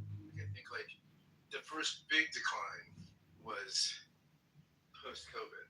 Right? That's when a lot of people fled the app. They got back to life, you know. And then there's been some other decline, and now I think we're seeing like some of the last bits of decline right now. It's one of the reasons why we're experimenting for this room, the Critical Thinking Forum, with Twitter Spaces, because we're like, we need a backup plan for when the Clubhouse just pulls the plug, right? Which seems like it could be at any time.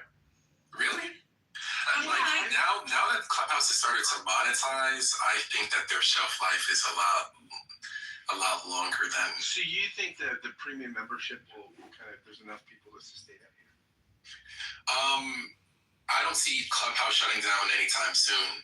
And I think even without the premium memberships, it wouldn't have shut down. Because I think that I don't think we understand how many people use this app across the world. Like they do a good job of siloing us, so we don't understand how big this app actually is. On the U.S. side, it's smaller than it was during the pandemic, but every single tech company overestimated the returns that they get from the pandemic. That's why there were tech layoffs. But I still think Clubhouse is here to stay, most definitely. If it was going to fail, it would have failed a long time ago. I don't think it's going to fail to a point where they're going to get rid of the app. Nah. So by monetize, do you mean like the little coin system, or do you mean like the subscription model that I was talking about? Okay. Both. So buying coins and also having a premium membership, to me, that should have came out a long time ago if we're looking at their own money for their own sake. But I don't think Clubhouse is as down bad as we casually just say it is. Just given the fact that I've seen thousands of people in rooms, but they're just from Brazil. They're just from Ecuador. Like I don't think we understand how big this app So I'm is. looking right now, and it says statistics right now are 10 million people worldwide. That's what you don't know about Clubhouse. Oh no, I'm sorry. It's okay. I'm sorry. It's 10 million weekly active users. Right. Wow. I have. Worldwide. Yeah. I just got my K1. You know, from I'm an investor, a minor investor in Clubhouse, and the major investors just wrote to us and told us that Clubhouse has 30 months more runway without doing anything. Oh wow. Okay. So almost 3 years without needing to monetize, but it is trying to monetize now with all these tricks. You know, and it's never been focused on the United States. I mean, maybe in the very beginning it was, but It's a British app. but I'm very proud to say.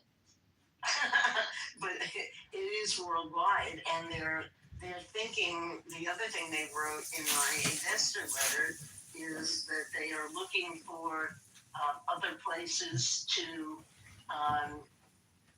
other countries to roll out. What do you mean by British app? What does that mean? I mean, let's stick to the topic. Dr. Francine. No. Should Donald Trump resign? Please. To be redeemed. Should Trump resign? Okay. I mean, from like a Persian point of view, I can just say like the massive big rooms where you see like Persian people come in and like have discussions, sometimes like 3, 4, 5,000 people in there. So it's quite a political app. And I think you kind of like oversee this because you're using it as more like a social app. And it's like, oh, the friends you used to have like 3 years ago are not on it anymore. But it's growing on a political sort of spectrum where now everything going on in Iran, that's how people come together and like, you know, share their views or unify or assimilate. And I think that's pretty good. Thank you, That's interesting, BB. I didn't know that. Yeah, I mean, you also have like big Chinese rooms. But the thing is, it's like, yeah, most people just see it as like a social app. But I think it's more like somehow, it's very political for many people. Why are you giving me thumbs down? Because you say there's big Chinese rooms. Yeah, I've seen big Chinese rooms. What's your When's the problem with last that? time you've seen them, though? Hello? Well, I mean, I mean, I see more Persians right now, but I used to see bigger Chinese. Okay, but like, so for instance, like, I think there's too many black rooms at the moment. Like, I stay away from those. Because it's like they're always discussing like women's hair and like, how many people did you sleep with? Or crash outs and stuff. And I don't find that particularly like fruitful, or like, I'm not really interested in that. I don't know. As someone who's black and agrees. But at least there are some people. Hey, ma'am, do you know how to shut the fuck up? What's going on? Seriously. That's what I'm saying. You're speaking and going on mute. You're speaking and going like, what are you doing right now? Shut up. You're talking during people's submission. She was talking, you interrupted her. No, I'm gonna respond. She was talking first. Said a lot, stupid. So I'll beat your ass. I'll beat your ass. As someone who agrees. Meet me outside. How about that? I think that only an ignorant person would say they're all about it here.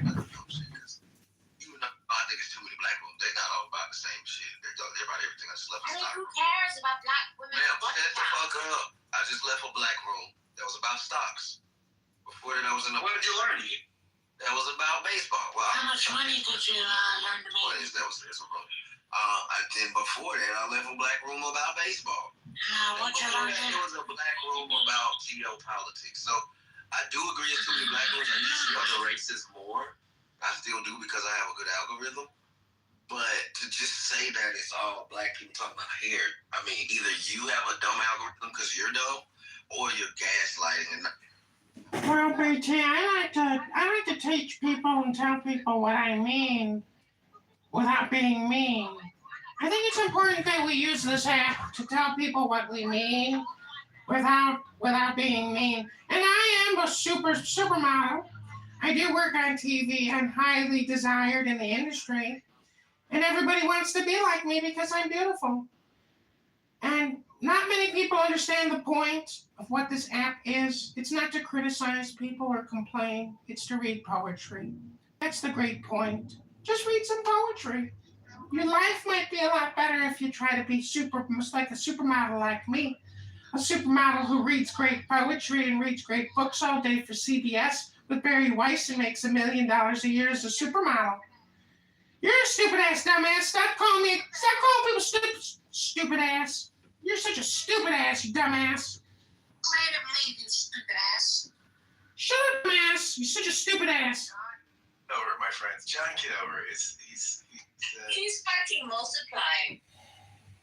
he's unbelievable. You tripping? Everybody wants to be like John Kitover these days. I don't know why. Maybe it's because he reads some of the greatest books ever written by men. Real men who know how to enjoy life and read poetry. Stupid ass, not like you, stupid ass. You're just a gay guy living in your mom's basement pretending to be a black woman. What's the point? What's the point? There's no point. He's a gay white guy pretending to be a black woman. That's ridiculous. Not me. That's stupid. That's not me. That's stupid. What's the point? John. So Xerxes. Yeah. Let me ask you about you a little bit. Sure. You're interesting. So what rooms do you hang out with? I spend time in RPO. What I use apps like I don't know RPO. Oh, research purposes only. And it's a group of mostly women. Yeah, should have done. Well, I mean, they're multiracial people in the room. They're from everywhere. They live everywhere. They're no IQ. got it. Yeah. No, not everyone. Okay. Did you guys want to answer the question? Something with no IQ in there. Okay, I'll let them answer your questions. Thank you for putting stupid in the goo.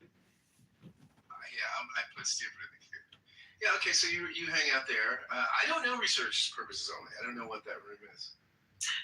We just hang out and they talk about, I mean, it just depends. They are topics that are largely centered around the African diaspora, but it's like more nuanced than just like typical gender war bullshit, which is the thing that's like kind of kept me around them because I can't really do gender war stuff with people who like don't love themselves, which seems to be a large percentage of people on Clubhouse. So, but yeah, and then other than that, like because I've only been in Clubhouse for like 6 months or something like that. Oh, wow. Well, that's amazing. So, I was newbie. Yeah, I was in for the golden age. I came in during COVID. Yeah, let's see. Well, I think a lot of the remaining people, like all the people here, pretty much are remainers from that time, the survivors of the pandemic. Which is interesting to hear, like all the war, you know, like we'll talk about things, and then somebody will come in with a war bomb, and then everybody's like, oh no, because like back in 2022 and all, I'm like, I don't know what's happening, but I'll just listen. Like some of my best friends in the world are from Philadelphia. That's crazy. Yeah, I'm really lucky. I'm kind of moving around. I'm moving back and heading back to Philadelphia. I have all my stuff with me. A friend of mine from Clubhouse. She's coming out. They're driving me back to Philadelphia. Oh, that's nice. Yeah, I have a friend from LA who I've stayed at his house. I've met up with sis. I mean, there was a camaraderie. Mr. Trump, are you friends with Jeffrey or just collecting compliments? I think different connections, like, because they're going to those different social audio apps and different social apps, like, just for a couple of others, and, like, they all have their own behaviors, and I find that, like, Clubhouse is more so, like, a mixture of people who are either like kids of the internet who grew up on the internet, like they know like internet etiquette, they know when to start a troll, they know all those things, and then also sprinkled in heavily with like people who use this app like a diary kind of almost, so like they'll come in, they'll drop in for however long, it doesn't matter. Are you friends with But then there's always the knowledge that you just go back to your normal life, you can uninstall this app, and I mean it actually doesn't mean anything. And that's those two confluences are really cool. But then what I've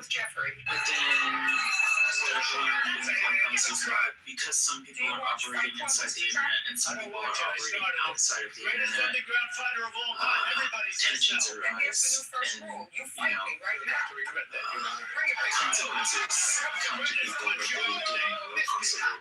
Because some people don't know that they're Did you join the ask you one final question before I let you go? We've talked about it time and time again on Chicago Report, the team takeovers. A lot of people seem to pass the buck when it comes to this topic. They say, That was a good discussion. You know, like this was super provocative. It was interesting to hear. Step it out. 1, 2, hands across. That's it. Feel that street shit. Now we breathe together. Sink into it. Warrior 2, open it. It's civil discussion. It's interesting. Yeah, that's kind of like what I'm used to. So I'm a Discordian. That's where I come from. Yeah. So I'm like kind of used to. Oh, moderators. Moderators. Moderators. It's a hard shift, dude. Yeah. Excuse me, moderators. I got a question for both of you, and I just would like one sentence, not more than one sentence responses. Can you tell me what philosophy is? Etymologically? Sure. I mean, love of wisdom, right? Philo, love, sophos. I mean, no, beyond that. I just asked for one sentence. I asked for concise one sentence. I'll repeat it. Give me a one sentence response to what is philosophy. Okay, Xerxes, what's your one sentence response? So what is philosophy? Philosophy is people who like to intentionally publicly jerk themselves off about the things that they haven't reconciled with inside themselves. Would you call that politics? I'm sorry, you're breaking up. What did you say? I said, would you call that politics? It could be politics. It could be politics, but that's definitely what philosophy is, correct? I'm reading a book right now, Roger Scruton's History of Modern Philosophy. So I will tell you what Scruton says to this question. What is philosophy? He's a British guy, so I appreciate his syntax. What is philosophy? There is no simple answer to this question. Indeed, it is in one respect the main question of philosophy, whose history is a prolonged search for its own definition. Nevertheless, a kind of answer. These questions are distinguished by their abstract and ultimate character. I think that's a great paragraph definition. It's a little longer than a sentence, but the whole abstraction and ultimacy, right? It abstracts things, right? I mean, abstraction, you're asking, the part from the whole, and ultimacy, right? It's not asking about chili recipes or, how good was Buffy the Vampire Slayer when Angel left. It's asking ultimate questions, right? About the true, the good, the beautiful. Abstract and ultimate. Well, I think the most important question is basically what's in the books, meaning that an actuarial scientist, an accountant, a financial analyst can actually give us the more accurate picture of the situation. And then we should base the conversation based off of what's in the books, unless you think through your revolutionary politic, for some reason, somehow, you can get around the bank's budget. It's not going to happen. So, hello? Hello. I mean, what is your definition there, my friend John? Yeah, it's the same one with you, which is the love of wisdom, the pursuit of wisdom, the enjoyment of wisdom, the joy of wisdom, the joy of the law, because philosophy is not just wisdom, philosophy is also law, and that's why I'm a practicing attorney and lawyer trying to liberate my people. See, I think like what's interesting about his definition is the abstract and ultimacy, and he fleshes that out because I do think you can love. I mean, I know that philosophy, the etymology is love of wisdom. It's part of why I answered that way. But on some level, you could love wisdom and not be that philosophical, right? You could define wisdom in a way that doesn't prefer the kind of abstract critical reflection that at least philosophy in the West does. I'm leaning on kind of a Western definition. If we looked at Eastern philosophy, it just would be a different conversation. Yeah. Well, I talked to my attorney the other day while I'm preparing for an upcoming case, and she said, "What do you do all day long, John? Describe your day to me." And I said, "Well, I'm not exactly sure how to describe what it is that I do." And she said, "Do you read books?" I said, "Yes, I do read books." And so all I'm trying to say is pick up a good poetry book right now and read it. Set yourself free from the hypnosis known as Clubhouse. You don't have to worry about the fear of missing out. There is no FOMO. As Scott has confirmed, we are making plans to exit the app and go completely to X Spaces because we believe that this app could and must shut down for national security reasons. Because Amir in his terrorist room, his anti-Semitic death trap, which is brainwashing all these good people of Clubhouse to hate the innocent Jew. It's disgusting. It's despicable. And if you're an anti-Semite, there's a 100% confirmation and correlation that you hate poetry. And you don't read poetry. And you will never read poetry. Pick up a book and prove it. That is not true because I like T.S. Eliot and I like his poetry. Oh my God. And his critical stuff. Like T.S. Eliot was a man of letters who certainly was no fan of the Jews. So John, I can prove it to you. You can read and write poetry and not like Jews. Yeah, well, I was going to ask, what if you don't read poetry but you write? Still anti-Semitic, I'm just saying. Oh, so These days, I mean, the fact that you go to Starbucks or Chick-fil-A, there's a lot of anti-Semites. well, what I'm trying to point out is that there are 4 great powers in reality or principles. It's cause and effect, or art, or art and critic. Those are the 4 words that I like to think about, which is art and critic or cause and effect, meaning that when I get into conflict or confrontations with people, because I will admit that I'm intentionally obnoxious to try to create some type of different medium of exchange, meaning that when Borat first came out and you saw Borat, people thought it was so funny because this guy pranked everybody in the movie to think he was some Eastern European reporter from Kazakhstan. So that's kind of what I like to think that I'm doing in my art medium. And thank you for participating. Hello? I want to go back to anti-Semitism for a minute. It's interesting. I think what's interesting is that you have like Tucker Carlson and Megyn Kelly and Candace Owens, and their brand of anti-Semitism is dovetailing with the kind of anti-Semitism on the progressive left. I find that really intriguing. And what kind is that? Wait, their brand? Wait, so means their brand of anti-Semitism. What's going on here? Yeah.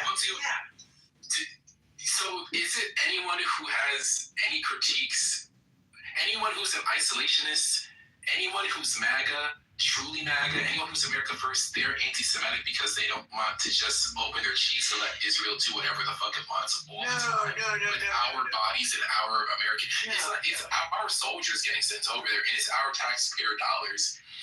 No. But it morphs into Well, I mean, it's different, but it does. I mean, it morphs into like Tucker being supersessionist. But he's always been that. I don't think. So. Do you want to tag me in, Scott? I don't think that Tucker's anti-Semitism. I don't think he's always been supersessionist. He also didn't always talk this theologically, and now he's really doing like traditional anti-Semitic Christian replacement theory, right? So it's not just critiques of Israel, it's critiques of Jews. That's what that means. You speak English. So I see much better than you do. It's intriguing to me that he's. Ask you one final question before I let you go. Ben wanted to take the baton. Go ahead. Yeah, it's deconstructionism.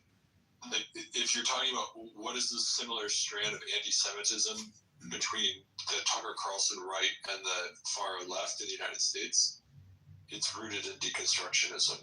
So I think that there are overlaps of anti-Semitism, no doubt, but I don't think it's not rooted in anti-Semitism. Let me put it that way.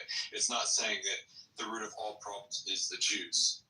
It's saying there are power structures in place and we need to tear those power structures down. Like that's where it's coming from. So that's why, like, as a moderate, as somebody who's moderate but thinks conservative, like, I like the systems in place. Do I think justice is equally applied? Absolutely not. I'm certainly America first in the sense that I want what's best for my country, but I'm also not America only. So Tucker Carlson and Donald Trump have been fighting back and forth for several months. And again, I think Tucker's entire approach is more of the deconstructionist side, and that's why you're seeing him, and then also Marjorie Taylor Greene. You mentioned the three of Megyn Kelly, Tucker Carlson, and Candace Owens, but I would say that there's Marjorie Taylor Greene's also there as well. There's a couple of others. I get the disruption thing, right? And I think it's one of the reasons why Trump has been elected twice, right? I mean, because it's one of the reasons too. I think in 2016, a lot of progressives couldn't believe that people went from Bernie Sanders to Donald Trump. That makes a lot of sense to me. I mean, I was a Bernie supporter, but I didn't vote for Trump. But Hillary was certainly not disruption, nor was Kamala Harris, both who I voted for. Now Biden, I think the reason why Biden is an establishment guy was largely because of COVID, and he didn't campaign, which helped. But I think that no incumbent could have won an election during COVID because people were just so frustrated and so angry about lockdowns and this and that. It's just, whoever, it could have been Obama, it could have been anybody, they would have been voted out. But I do think it's interesting that Tucker Carlson, with the platform he has, and again, I'm not saying he's be critical of Israel and Netanyahu. I think it's awful. But Christian and tell us why, as an American black man, love this guy. Because I'm not this way, I'm almost God. And that basically the church is the true Israel. I mean, that stuff. In both in mainline Protestant and circles, and that kind of talk. Ask you one final question before I let you go. We've talked about it time and time again on Chicago Report, the team takeovers. A lot of people seem to take up that cause with his platform. Chicago, we're free to move again. Let this be, Lucy. It's just not about Israel. It's about Jews and theologically. Our top story tonight. Chicago, I'm John Kitover, your libertarian. So I think on the deconstruction side of things, I think it's rooted in deconstructionism. I do think. I mean, look, whatever you think of Trump, right? I mean, I think people wanted disruption and deconstruction. You're right. And Trends over the past couple weeks. I want to know, is that a strategy that you think has been deconstructor? Tucker's a deconstructor. Oh, okay. I thought, yeah, That's okay. the point that I'm saying is what separates Tucker, the Tucker strain of the right, and the far left strain from the moderate left and the moderate right. So you're out there doing yourself versus you can collectively freak max with everyone else. Consider him a deconstruction. He's not trying to deconstruct the system. He gets pissed and bloviates about it. That's fine. But like he's not doing anything to really truly undermine the system in the way that Tucker Carlson, or again, you're looking at people. the South Korean Asian man. Like the squad. And I think there's something to be said about these South Koreans because they're so hardworking, so resilient, and their Samsung cell phones so good that they're the #1 competitor and manufacturer even before Apple. None of that could have been achieved without the robotic, mindless slavery of over 40 million South Americans. South Koreans endlessly picking their fingers through metallic wires to connect circuit boards with the internet. I think when you find that even the New Testament doesn't take, right? Now we gotta go help people customize and save hundreds of Liberty Mutual. Covenant with Jews is Where's the golf cart? the New Testament, but when you basically go beyond the New Testament to Christian replacement theory, that's you've got an issue with Jews. Yeah, issues with Jews. Yeah, I don't think I'm manufacturing that. I'm just but do you have an issue with Muslims? Like when I hear a lot of Jews speak, I can easily say that you guys have a problem with Muslims, but it seems like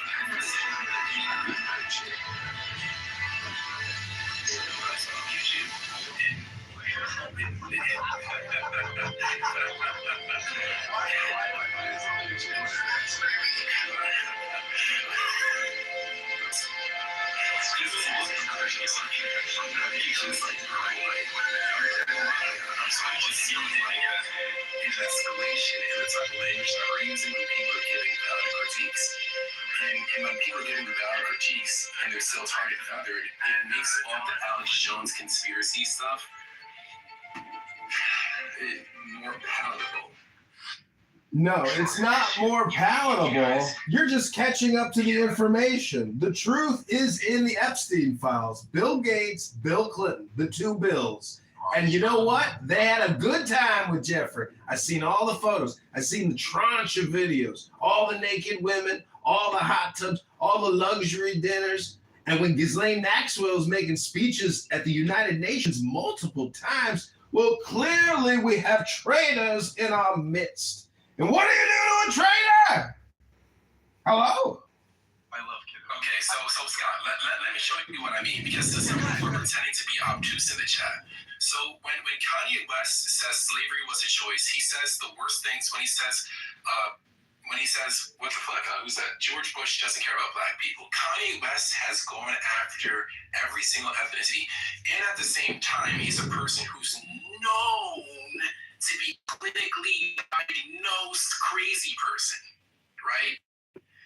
This person gets, when you look at all the stereotypes, all of the tropes regarding the small hats, and then you see them flex the banning people from countries. When it comes to one person being racist, you can be racist against one group all you want. They're not going to get. Who's banned from a country because they're racist against anybody? How do you get banned from a country? Like, that's like where it becomes like, okay, and then it becomes, all right, if you criticize them, you're going to be lumped in with Hitler Youth. So then it becomes, okay, we can't even speak about, yeah. So then it becomes, all right, like, when it comes to all the tropes about the Jews controlling the media, being super, super powerful, having the right friends in the right places, being very, very strong lobby, being really good at statecraft, controlling countries from inside out. Like, when you look at all the things, are you gonna, like, how are people That's a great question, NPC. We've got Abby in the audience, an APAC Democrat lawyer. Come on up, Abby, and tell us what you got, Abby.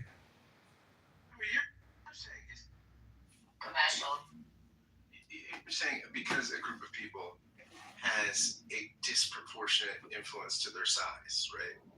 They always have a disproportionate, like Nobel Prizes and all these things. I mean, it's a group that's only 15 million people, and yeah, it has through strategic, through success and other things have been able to be effective at advocating for their interests. I mean, I think that's not a conspiracy.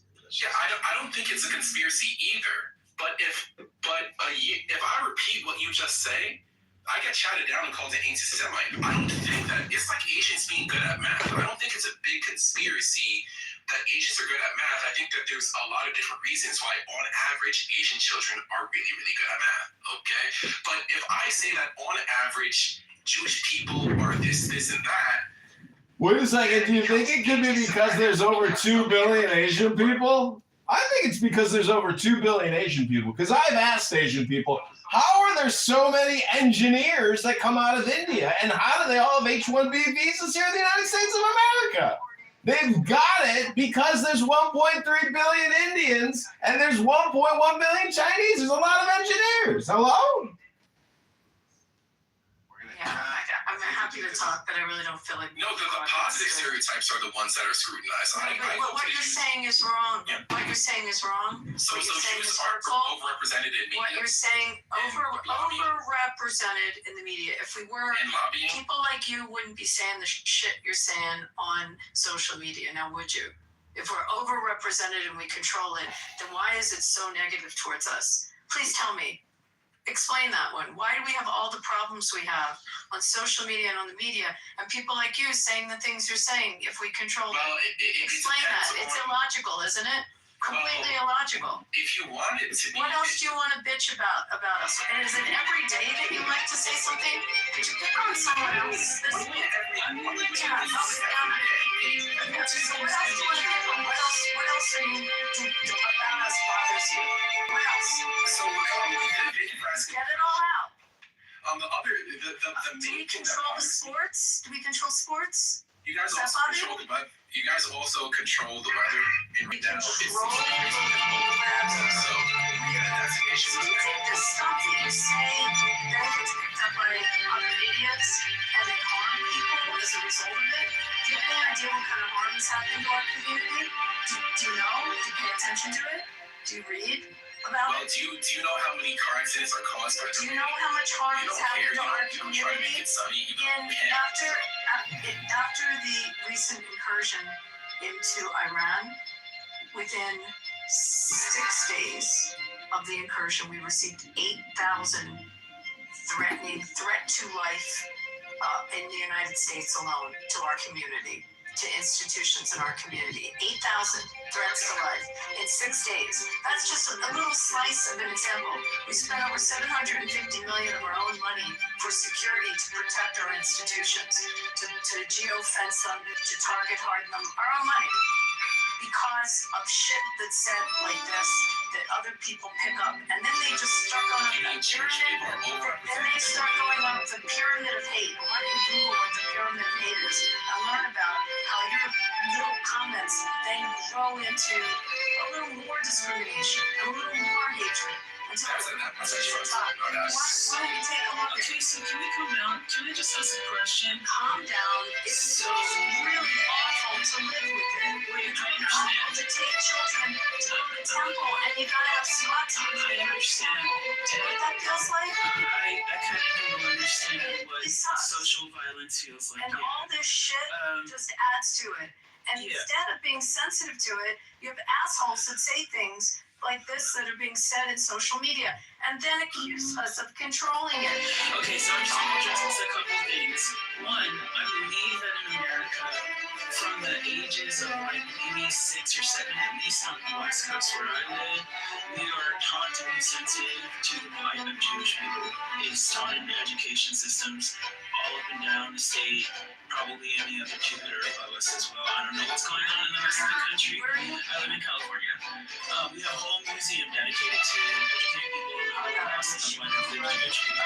It's a beautiful museum. I wish you were right. New stuff being introduced into the education system and ethnic studies in the California education system is a real problem. And there's a lot of issues with it. I'm talking about in K through 12. So like, yeah, that's where I'm talking about K through 12. Well, they don't do ethnic studies in K through 12. Well, yeah, it's being introduced. I'll put this stuff in the chat if you want to see me. Oh, you never heard of DEI education? CRT? It's called CRT, baby. Look it up. It was a problem, and it's coming back, baby. Bro. So while, you know... Critical race theory is what the acronym stands for. CRT! Okay, to be honest. Now the real fascist comes out, ladies and gentlemen. She's not a Democrat. She's a fascist communist.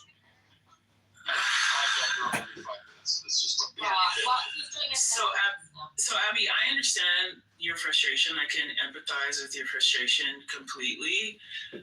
But I think two things can be true. It can be true that the violence against Jewish people in the United States, at least, and probably globally, we can count that, but I'm just going to talk about where I live, right, has exponentially grown in the last at least 3 years, if not more than that, right? While also saying that Jewish people are overrepresented in the media. This is just a raw fact. So, despite being 2% of the population in America, right? You asked a question about Jewish people being like controlling the league. I don't know about the word control. That's like kind of weird. Find that word a little bit. Yeah, like being like an owner. Well, who owns the media? So half of the NBA is owned by. Media. You said media. So, well, you said sports, so I'm answering that question first. We'll get to media. That's okay. I'm gonna do the thing I'm doing. Cool. So half of the NBA is owned by Jewish people. I don't think that this is bad, but yes, half of the NBA has Jewish owners. So they have Jewish owners? I can totally get that list for you once I'm done saying what I'm saying. Cool. I think like 30% of the NFL has an owner that is of Jewish descent. I don't think that these things are bad. Like, people want to collectively share in what the American dream can be. That does mean creating teams. It does mean producing media that maybe represents your stories better. It does mean, like, you know, getting involved in the whole fucking machine. I don't know why. Maybe it's because like people do use this demonstrably in conversation to demean Jewish people, but admitting that that's a fact isn't a bad thing, right? Can I ask Scott something? Yeah, sure. Scott, is Jeffrey Lurie a bad guy? Scott, is Jeffrey Lurie a bad guy, Scott? Who's Jeffrey Lurie? I don't know who that is. He owns the Eagles. Is he a bad guy? Oh, Jeffrey Lurie. Oh, yeah. No. He's a good guy. Is Robert Kraft a good guy? Puts a lot of money in his community, into Boston, into Massachusetts. Robert Kraft is very philanthropic, right? I go through some more Jewish owners of the but I wanted to talk about this. You're talking about media, because media is very interesting, and the word control is the word control is really interesting. So, Cersei, may I ask you something? The media, so let's go. NBC is a public corporation, right? It's publicly traded. ABC is owned by Disney, publicly traded corporation. So I actually own part of the media, I guess, because I stock in Disney. So let's go through it. These are publicly traded corporations. The owners, these media giants, publicly traded. Lots of people are owners of these companies because they're traded. They're public corporations. Comcast is a public corporation. So how does one ethnicity control it if it's a publicly traded corporation? Right. So while you answer Disney, by example, sure. Well, while the company has to answer to its shareholders, right? there is a person in control or a group of people in control who make the bulk of the decisions. So these might not be like financial decisions all the time, Who would right? that be? Who would that be in control? You're not asking me. You're not asking. Abby, you're actually like, why are you forcing us to be in this corner where it's She's a lawyer. I Don't get angry, but when people use terms, the terms aren't defined, and they don't know what they're NPC. When people use terms, they need to define their terms, know what they're talking about. So when you use the word company, define the company. No, I'm not triggered. This is like about trying to, it's like kind of all 101, like trying to explain to people, no, NPC, what's a publicly traded company? NPC, a lot smarter than you on this. What's a publicly traded company? You're smart enough to not play these games. It's not a game, it's logic. You're playing games. It's basic You're logic. communicating dishonesty. Nobody said all. No one said all. No one said that. You said control media. So I asked what the media is, and who the media is, and who owns the media, and they're publicly traded companies. So It doesn't have that Listen, control the media. It doesn't have to be adversarial. And then you agree. You did say it. If they're all represented, then that's fine. Oh my lord. You did say it. So I'm just trying to explain David, right? David, you live in LA. So let's talk about all the media in LA. It's an example of democratized ownership. That's not that. You know that. You know that a publicly traded company the board of directors. Institutional investors. It's freeless if nobody's gonna see it. One at a time. Sorry, I didn't hear you start. One at a time. First, what, Abby, you want to go? I was just pointing out when they say that Jews control the media and taking that trope, I was taking the trope and explaining that the media, the majority of it, are big publicly traded corporations with institutional investors, all kinds of different individual shareholders, there's a board of directors, and the majority, if we break down the top media companies in the United States, are publicly traded entities. Dude running. Let me go. Let me finish. Let me go. So therefore, when you make that comment and you talk about a company, Nobody made that comment. You did. No, You I have did. to be intellectually honest as to who you are talking about. So for me to ask who the companies are, there was a reason I was asking it. And I'm sorry if you take offense, but it's a little Socratic to make someone go through the process and realize sometimes there's statements you have to break them down. Break down the word control. Every word that you say, there is an explanation or a definition of it. And that was my point. Okay, so I'm responding because she just mischaracterized what I said. And I'm not a PC person, so if I said something, first of all, I made a joke that she was control of everybody.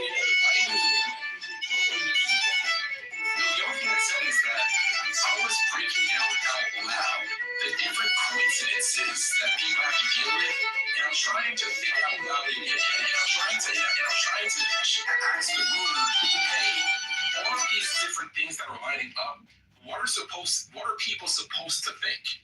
Okay, so let's just Jewish people are overrepresented in the media. That is what I said. Hold on. Let me say about the media.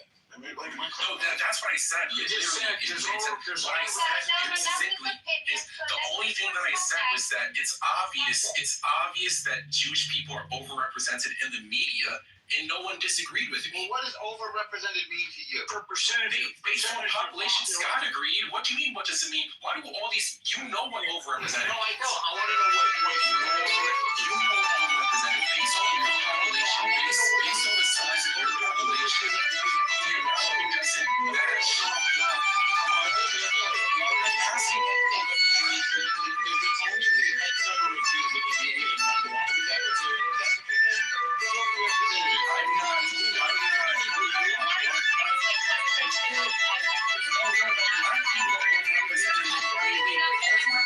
Overrepresented just means overrepresented. Black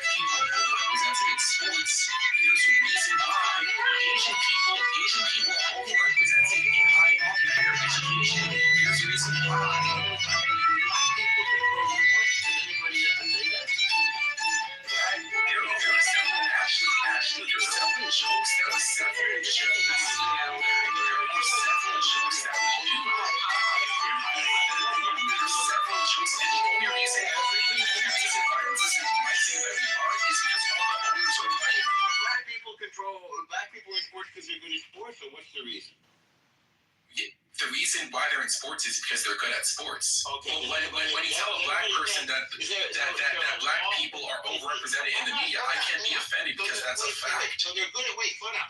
So they're good at sports. Does anybody say, oh my God, we should kick them out of sports? No.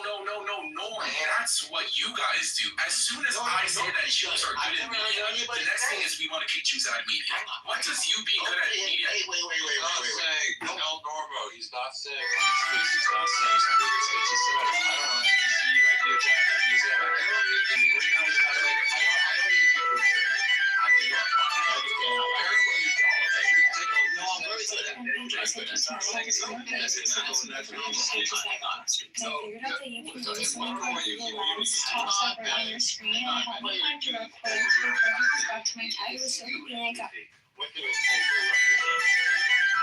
I'm not gonna ask questions that I'm gonna answer questions that I believe you know the answer to. Okay, so you're not reading my mind. You know what I know.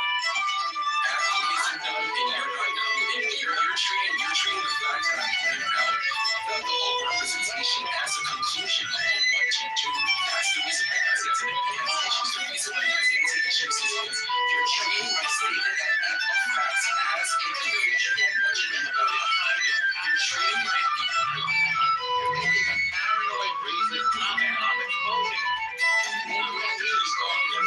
what do you mean it's racist? If I start to count on me, then I count on you. You're gonna call me racist for even trying to count me. I'm done with this, but you're gonna call me an anti-Semite for even trying to count me.